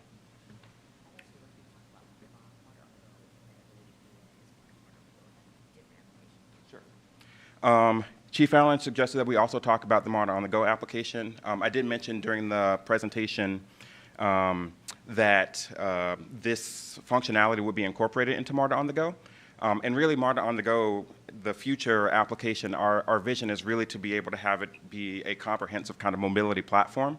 So anything about MARTA, you would be able to get information on that, but we also could have API integrations with things like Ubers and Lyfts to show people what their different travel options are. Obviously, we would prioritize the MARTA options, but they would be able to. Will it operate these things? Yeah, that's a great question. So a couple things. There's lots of vendors that provide this sort of technology solution for on-demand transit, paratransit. I've had conversations with many of them, as many of us have. On the side of kind of the non-dedicated fleets, the TNCs, the Ubers, and the Lyfts, that does get to be in a little bit of a gray area because they are not transit agencies, and so they don't necessarily have the same rules and requirements that FTA gives MARTA and agencies like us.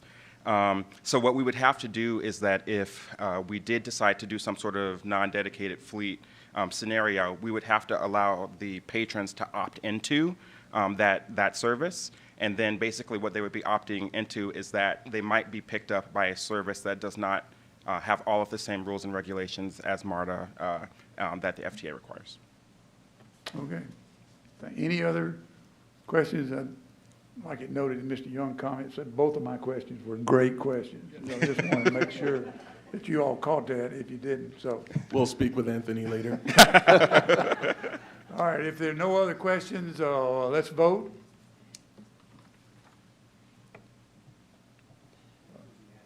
Enthusiastically, exactly. All right, motion is carried. So good luck with your proposal. When will you be back with the results of the proposal request? Well, I'll work with our friends in contracts and procurement, but our hope is as soon as possible. Okay, well. Thank you so much.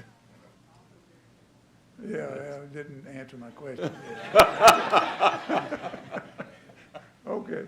Evan, we have some FY24 March key performance indicators which are provided for you for information only.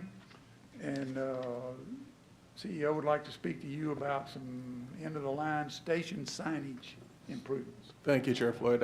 I just wanted to, and David Emery's here, so if there are specific questions, David, I'm sure would be pleased to get into the details, but, you know, I didn't want the moment to pass without announcing that we have made some improvements in end-of-line rail station customer engagement. So the signage that we've been talking about, you know, when you're near the end of the line, that now is picked up, so you get a sense of when and where your train is. When you're at the end of the line down at Airport Station, I noticed that, you know, the arrow is there telling you which train is next. And so we're pleased that we're at that point with the app and with the signage. And so I don't know, David, if you wanted to add a little color to what's been happening there. Sure, happy to. Thank you, Mr. Greenwood, Chair Floyd, committee members, David Emery, Senior Director of Customer Technology. So Mr. Greenwood's right. We did, over this last weekend, roll out these upgrades to the data that flows out to actually the screens in the stations and also the MARTA on the Go app. So if you use the MARTA on the Go app, you may have to upgrade the app through the App Store, but there's a new version as of this last weekend where if you go to the train arrivals page, you will see, well, more trains than you used to see, including trains that have not yet started their trip but that are scheduled. So that's really the big advance here, is that we have a new data feed. This is made possible by recent upgrades to the train control system, the TCSU system, that allows us to combine the real-time information that we've always had with schedule information about whatever schedule we're running that day. So it's not necessarily the normal daily schedule. If we're doing single tracking, we know about that, you know, at the beginning of each day.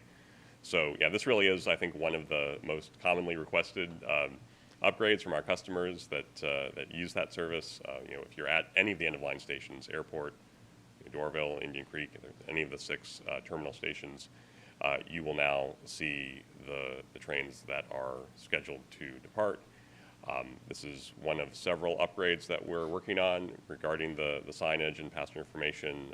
We will be replacing signs that are damaged or offline. You may notice that at some of the stations, and that's one of the comments we've gotten is that, like, well, it's great to have this new data, but if the screen's blank, it's not really very helpful. But that work is going to start next month, so those non-functioning screens will be repaired and replaced as needed. And we'll also be rolling out some upgrades to the real-time bus information. So the bus departure screen that appears on the signs will have the latest information about any updated departures or cancellations. So yeah, I think the initial feedback's been very positive. I've been keeping an eye on our social media feed, and again, it's something that people have been asking for a while. So we're very excited to have this out in production. So thank you. Okay. Thank you. Okay, the two important announcements. One is that last night in Decatur, my youngest granddaughter graduated from high school.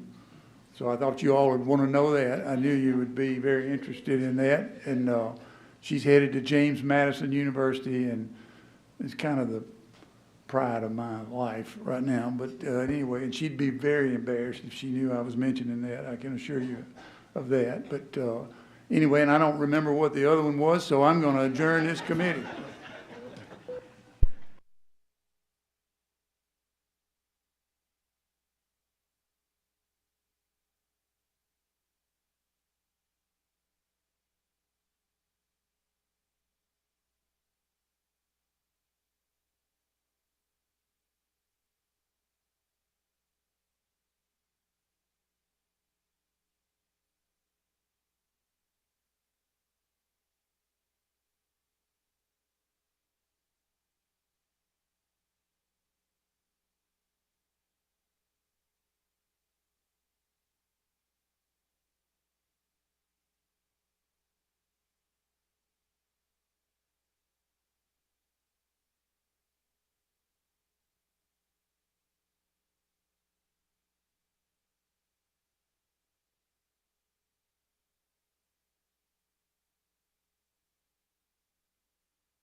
Good afternoon, good afternoon, good afternoon, Mr. Frierson. Good afternoon. Good afternoon. At this time, we're going to call to order the May 23rd, 2024 External Relations Committee meeting to order. First on the agenda, may we have approval of the March 28th, 2024 External Relations Committee meeting minutes. Do I have a motion?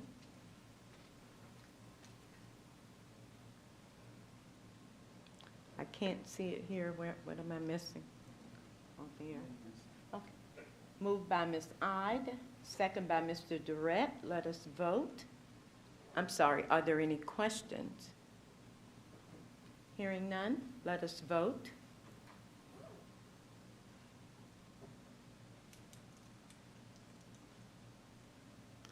The motion for approval of the minutes has passed. At this time on the agenda, we will have a briefing by Ms. Chinette Kaneda. Kaneda. Yes. Thank you. No problem. Senior Director, Marketing and Sales. Briefing on MARTA and Atlanta United Partnership update. Thank you. Thank you. Good afternoon, Chair Scott, Vice Chair Ide, Mr. Greenwood, Ms. Molinax, and board members. My name is Chinette Kaneda. I'm the Senior Director of Marketing and Sales and Creative Services. Last month, the board gave its approval of the resolution authorizing the execution of sponsorship agreement between MARTA and the Atlanta United Football Club. Over the past 6 weeks, our team has been working hard to effectively launch this partnership, develop and execute a comprehensive marketing plan to build excitement among fans, MARTA employees, and customers about this sponsorship agreement. Next slide. I want to walk you through the following: a highlight of our Season 1 milestones and progress to date, review the goals outlined in the marketing plan, and review the metrics that will be used to measure success, provide an overview of the various marketing strategies and activations that will be implemented throughout the partnership, present overarching ATL United themes and messaging that will leverage throughout the first season, and a timeline of key events and marketing efforts aligned with these themes. Review a high level of the creative assets that will be developed for the partnership, including visual materials, videos, signage, and promotional content. I'll provide a highlight of specific marketing activations and events that will execute as part of the partnership, and insights into the impact of these activations on brand visibility and audience engagement. And lastly, over the next few months, we'll tease the designs of the retail collection to generate excitement and build anticipation for what lies ahead, reinforcing the continued value of the partnership. Next slide. Before I get into the planned strategies, here's a quick recap of our partnership elements. MARTA has the right to use Atlanta United's logos, marks, and 4 of any player's likeness in custom promotions to increase our ridership and drive revenue. We are promoting one match on June 2nd with a special ticket package for MARTA. The package includes an exclusive co-branded t-shirt, Atlanta United ticket, and 2 round trips loaded on a custom co-branded Breeze card. The launch of the co-branded line of apparel, which will include a scarf, hat, lapel pin, sweatshirt, and t-shirt, will be launched as well. We'll receive 2 minutes of in-stadium branding and content on the stadium's IPTV to direct fans to take MARTA, social media promotions, run of website banner ads on the Atlanta United website, and a 30-second pregame spot and 30-second postgame spot on Atlanta United's English and Spanish radio for all remaining matches. MARTA will have 1 branding and distribution opportunity at Atlanta United's tailgating event at the Home Depot backyard. And lastly, our sponsorship agreement includes 8 lower-level season tickets, which are being used for employee recognition, customer relationships, and business development opportunities. Next slide. So to set the stage, I'd like to share a snapshot of the key milestone dates we've identified for Season 1 of our journey with the Atlanta United Partnership Marketing Plan. On match day, May 11th, we were front and center, showcasing our brand throughout the stadium. Our presence was felt with impactful branding elements strategically placed within the stadium, ensuring maximum visibility and engagement. Our pre- and post-match radio spots also started on 5/11. We leveraged radio advertising to amplify messages to reach a broader audience before and after the match. And through IPTV advertising, we connected with fans in real time, delivering our MARTA messaging. Our run-a-site ads started this week as well. Other milestones include the ticket package, our pre-match activation is scheduled for 9/18, as well as our retail collection launch will happen on 9/18 as well. And finally, the last regular season match is scheduled for Saturday, October 19th, and we'll continue to look ahead at how we'll engage fans during playoffs and off-season, promoting our new retail co-branded merchandise and preparing for year 2 of the partnership. Next slide. The MARTA ticket packet offer is now live on the Atlanta United website. The tickets are $35 each plus taxes and fees, and they're located in the upper goal section in the stadium.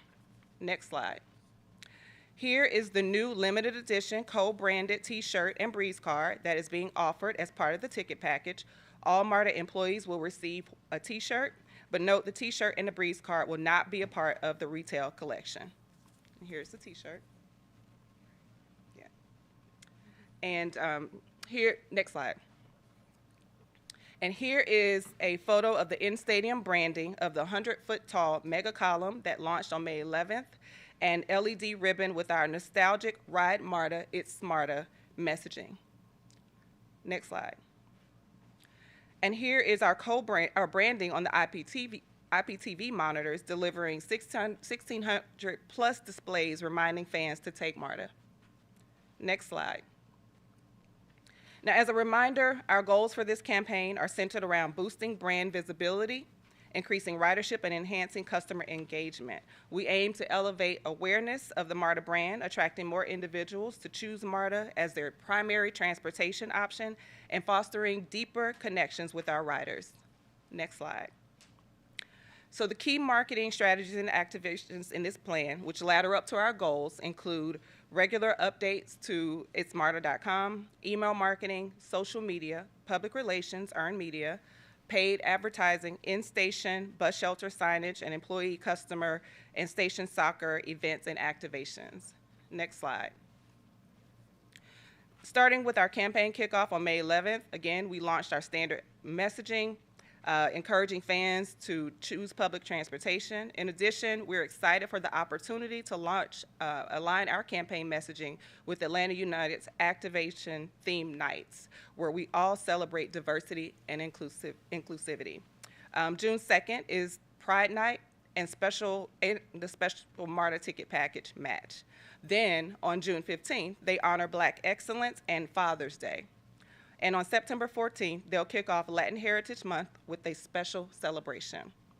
Finally, from September 1st to October 19th, we'll be looking to reboot our own MARTA Ride with Respect campaign with slogans like, "We are all united on game day," and "Respect is how we roll."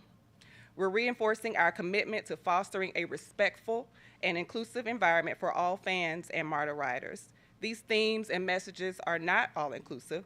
They not only enhance our partnership with Atlanta United, but also reinforce MARTA's values of community, diversity, equity, and respect. Next slide. We'll be developing a range of digital assets, including website banners, social media posts, and email graphics. These will be visually engaging and tailored to each platform to maximize audience engagement. Next, we'll collaborate with Atlanta United supporter groups, fans, and customers to develop videos to further amplify our Ride with Respect messaging, encouraging mutual respect among fans and passengers. As you're out riding the system, you can expect to see familiar soccer game calls and lingo incorporated into our print and digital ads for the Ride MARTA, Ride with Respect, and other themed campaigns. And this will not only resonate with soccer fans, but also inject a sense of excitement and energy into our messaging. Next slide. Website updates and email marketing campaigns to broaden visibility and increase online engagement will include a standing feature on the homepage in the MARTA update section, emails to announce the partnership, promote the ticket package, ongoing pre-match email campaigns to engage our existing email audience to encourage fans to take MARTA, and Atlanta United activations featured in MARTA's new monthly events newsletter. Important to note, we receive an average of 30,000 visits per week to our website, and we have more than 115,000 email subscribers in our primary audience list. Next slide. We're building out an exciting social media strategy targeting Atlanta United's fans to grow our number of followers and increase engagement among our existing followers and customers. Stephanie's social media team has been having some fun with our social channels, and we're excited about what we can do throughout the season. Social media activations might include friendly banter with opposing teams' mascots or public transportation systems on social media leading up to match day. An Atlanta United edition of Tales from the Rails, in which our communication specialist, Angela Jetty, conducts woman on the street fan interviews leading up to or on match day. We'll also leverage players' likenesses in fun and creative ways and promote merchandise events, sales events, and Ride with Respect campaign video content. Lastly, we'll also collaborate with Atlanta United's social media team on some of their most popular social media campaigns as well. Next slide. So we know from our research and analysis team that the top 5 stations for traveling to games include Eastlake, H.E. Holmes, Emmons Park, North Springs, and Edgewood Candler Park. And Atlanta United has found that attendees of its matches are 73% more likely to be Hispanic than any other Atlanta resident, showing a strong soccer culture.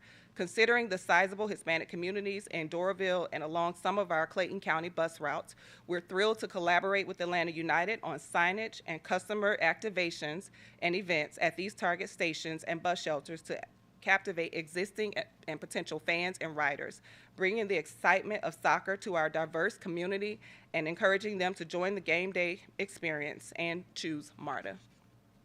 Next slide. Mark your calendars. In collaboration with Station Soccer, we will host a family-friendly Copa America, the top men's football tournament watch party on June 20th at 7 p.m. at West End Station.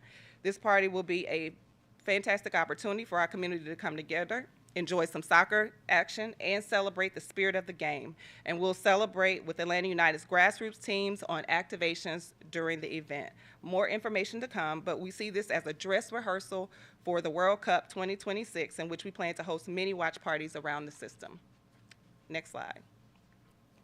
Just highlighted here are some exciting employee and customer activations that we have planned. We'll be hosting customer appreciation events and engage our Atlanta United grassroots teams around Hispanic Heritage Month in mid-September and our holiday market on November 21st. Additionally, we're planning a pre-match tailgating activation day near the end of the season at the Home Depot backyard on Wednesday, September 18th, where we'll have our prize wheel, DJ, photo booth, and custom Breeze card giveaways. It's going to be an unforgettable event for Atlanta United's fans, MARTA employees, and customers. Now, these activations are just a glimpse of what's to come as we continue to engage our community and foster stronger relationships with fans and customers. Next slide. And lastly, as I mentioned, our co-branded retail collection is coming soon. Our design teams have been collaborating over the past few weeks to come up with the designs that will be sold in the co-branded retail collection. We're very pleased with what they've come up with, and Atlanta United has asked that we not share the designs until they're ready to launch in September. Sorry. So I'll be back with a hefty bag when I come back from my September External Affairs update. Thank you. Thank you. Are there any questions? Thank you. Ms. Blakely? Thank you, Chair Scott. A couple of quick questions for you. So I am all for this. I'm really excited about it. So how are we measuring, what are the KPIs as far as this investment? Yeah, so there are standard digital metrics that we'll be monitoring. We'll also be conducting some customer, just gathering customer feedback on how these things are going. Okay. And we'll be overall looking at ridership over time. So the ultimate goal is to increase ridership, getting more people out there. And so we know what the ridership was last year for the Atlanta United games, and so we'll be looking at that next year. It's going to take a little time for us to figure that out, but ultimately that's what we'll be looking at. Understood. And then for the packets that are rolling out on June 2nd, is that just a one-time thing, or will it continue into the rollout of the actual retail apparel in September? So that's the one-time thing for the ticket pack, but we do have the opportunity to obtain discounted tickets or, things like that that we can promote to, to our employees and customers and things of that sort. But it's a one-time thing for that, but, we'll have other opportunities to engage with them. Gotcha, because look, I can't make the second, but I would love to get that packet. Yep. And you can still get the T-shirt, we'll make sure you have a T-shirt. Okay, but I was just thinking like in terms of revenue, until we do the actual rollout in September, maybe like, because those T-shirts are like, they're amazing. And maybe that could be an additional revenue source. Sorry, that's my entrepreneur hat, just thinking in the background. And then last question, I think this is probably for Kali. Can we get them to roll in a free suite? Just thought I'd ask. Just thought I'd ask, throw that in there. We get what? Year 2. Just thought I'd try. Maybe for year 2. Great question. That's Mr. Durrett. Yeah, just pointing out that September 18th is a big date because that's when we play Miami, and Leo Messi, Knockwood, will be here to play. Kali, I'm just going to say the same thing that I've said in the past about this MARTA Atlanta United relationship, and that is let's make sure we are really on top of our game at the end of the games so that people have a great experience using MARTA. Okay. Thank you. Mr. Floyd. Oh, yeah, are we paying Atlanta United anything, or are they paying us anything for this relationship? We're paying them. We're paying them for it, okay. Yes, this is fine. Is this something that, do we have partnerships? I mean, it looks like a great idea to me, okay? And it, obviously you all, somebody's put a lot of thought into this. It's way over my head, but do we have any plans for partnerships with the other professional teams in Atlanta? Or is this a pattern to see if that works, or? They're calling. They're calling? Yes. So they're seeing, well, that's a good thing then. And I would certainly encourage you to pursue that. I mean, I really like the way this looks and the way you all have, I mean, just appealing to people, and it will certainly be attractive to, and it's not, but anyway, and even somebody like the Braves, which is kind of out of our footprint, if you will, but there may be a way for us to get into that. I would just encourage you to look at all of that kind of stuff. And the other question is, how did this happen? Where did the idea come from to come up with this kind of thing? Yeah, but somebody had to come up with the idea. It wasn't anybody on this board, I don't think. We were open to it, and they came to us. So there's a chance to toot your own horn now if you want to. It was a collaboration with the team. Okay, I'll accept that then. All right, thank you. But I like it. I like the image that it's per se, and it's just a matter of getting it in front of people and making them see it, because it will be, people pay attention to it. Absolutely. Thank you. Ms. Blakely? Follow-up question to Mr. Floyd.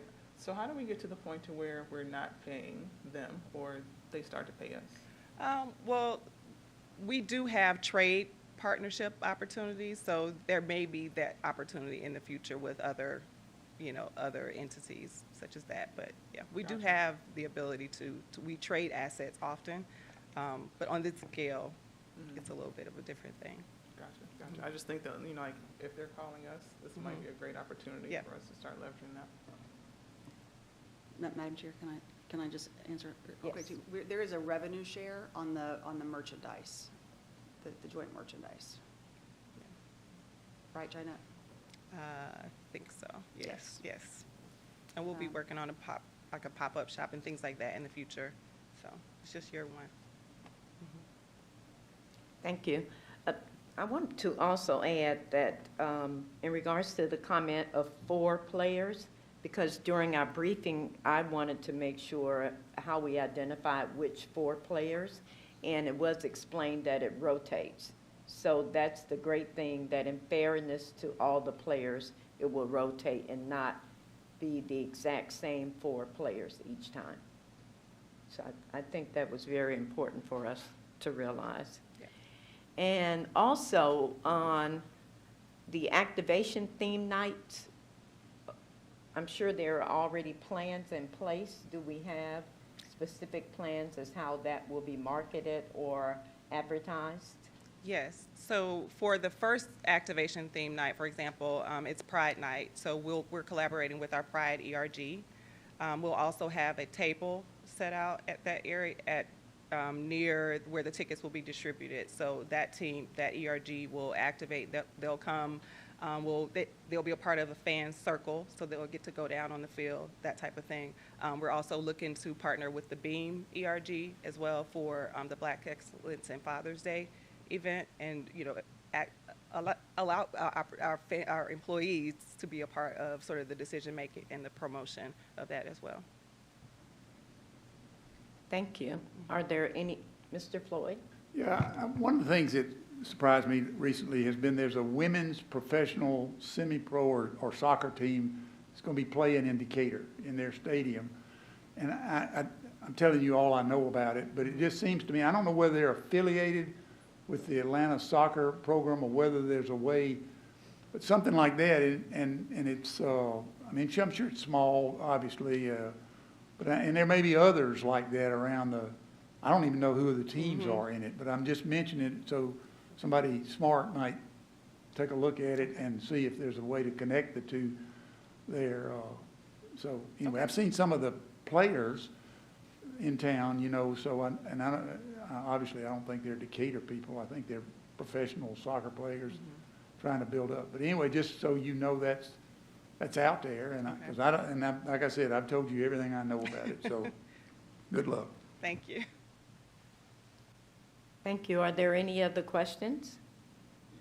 Hearing none, thank you. Thank you. Very informative. Next on the agenda, we will have a briefing in regards to the airport station closure communications. Stephanie Fisher, Ms. Fisher, Senior Director of Communications. Thank you.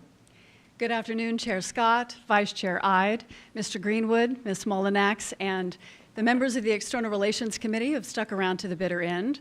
I am Stephanie Fisher, the Senior Director of Communications, and I'm here to share the results of our communications efforts surrounding the closure of Airport Station from April 8th through May 19th. Next slide, please. We began communicating with the media about 6 weeks before this closure. Excuse me.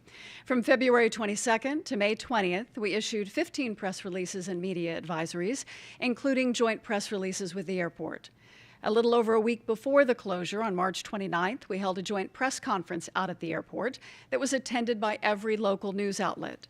We arranged one-on-one interviews and tours of Airport Station in the days prior to the closure, as well as behind-the-scenes tours during construction with 11 Alive and WANF.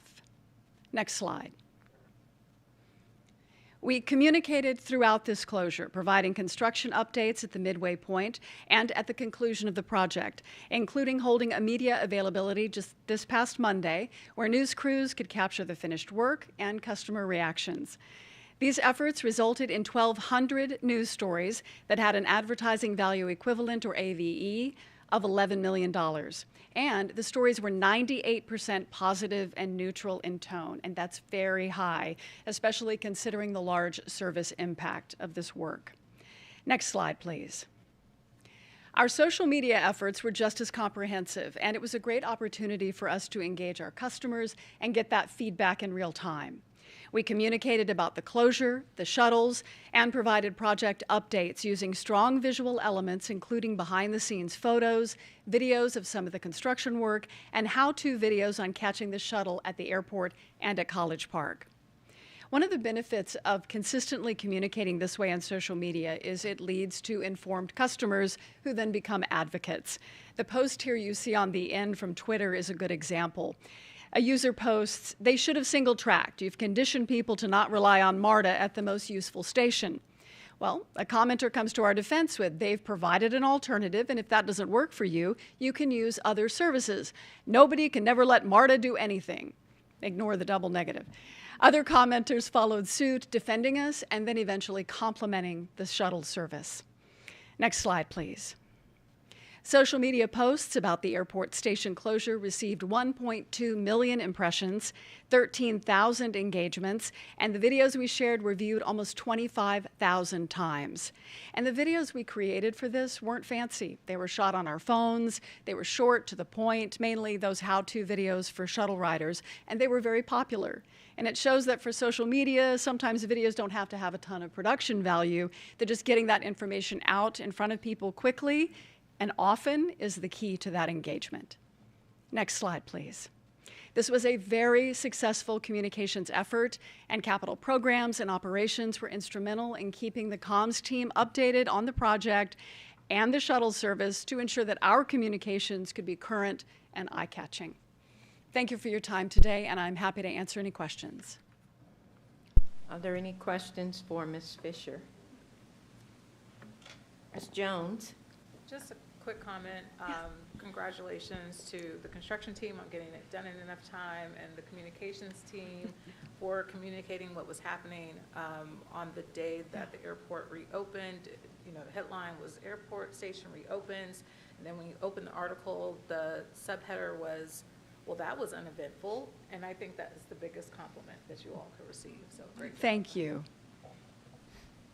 Mr. Floyd? Yeah, I think you're two good jobs here. One, the contractor and the MARTA did a good job out there getting it done and paying attention to it. But the other, the informational program was just outstanding.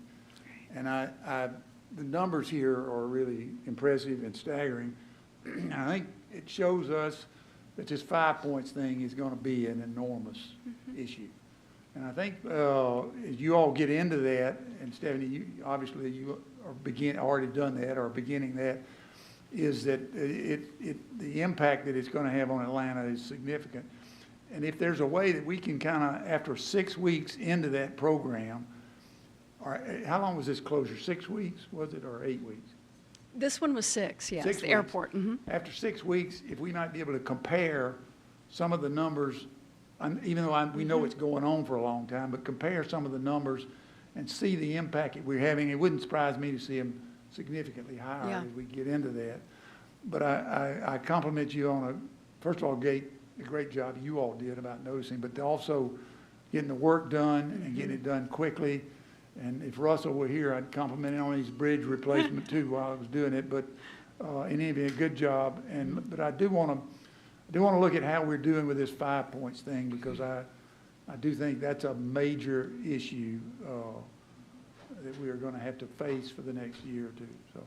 And we're using all and more of these communication techniques and scaling those up to meet the scope of that project. So we're taking everything we learned from airport and using the stuff that worked and building on that and ignoring the stuff that didn't. So to your point, absolutely, it's a larger lift, but I think the bones are there for us to communicate it well and often. I have a lot of trust in you. I got you. All right. Ms. Blakely? And I'll just round it out. Amazing job on communications and awesome job on meeting that timeline. Yeah. Like 6 weeks is unfathomable when you think about everything that had to be accomplished in that short time frame. So just kudos to you guys all around. Thank you. Any other questions or comments? Hearing none, thank you, Ms. Fisher. Are there any other matters to come before the External Relations Committee? Hearing none, we are adjourned. Everyone have a great day.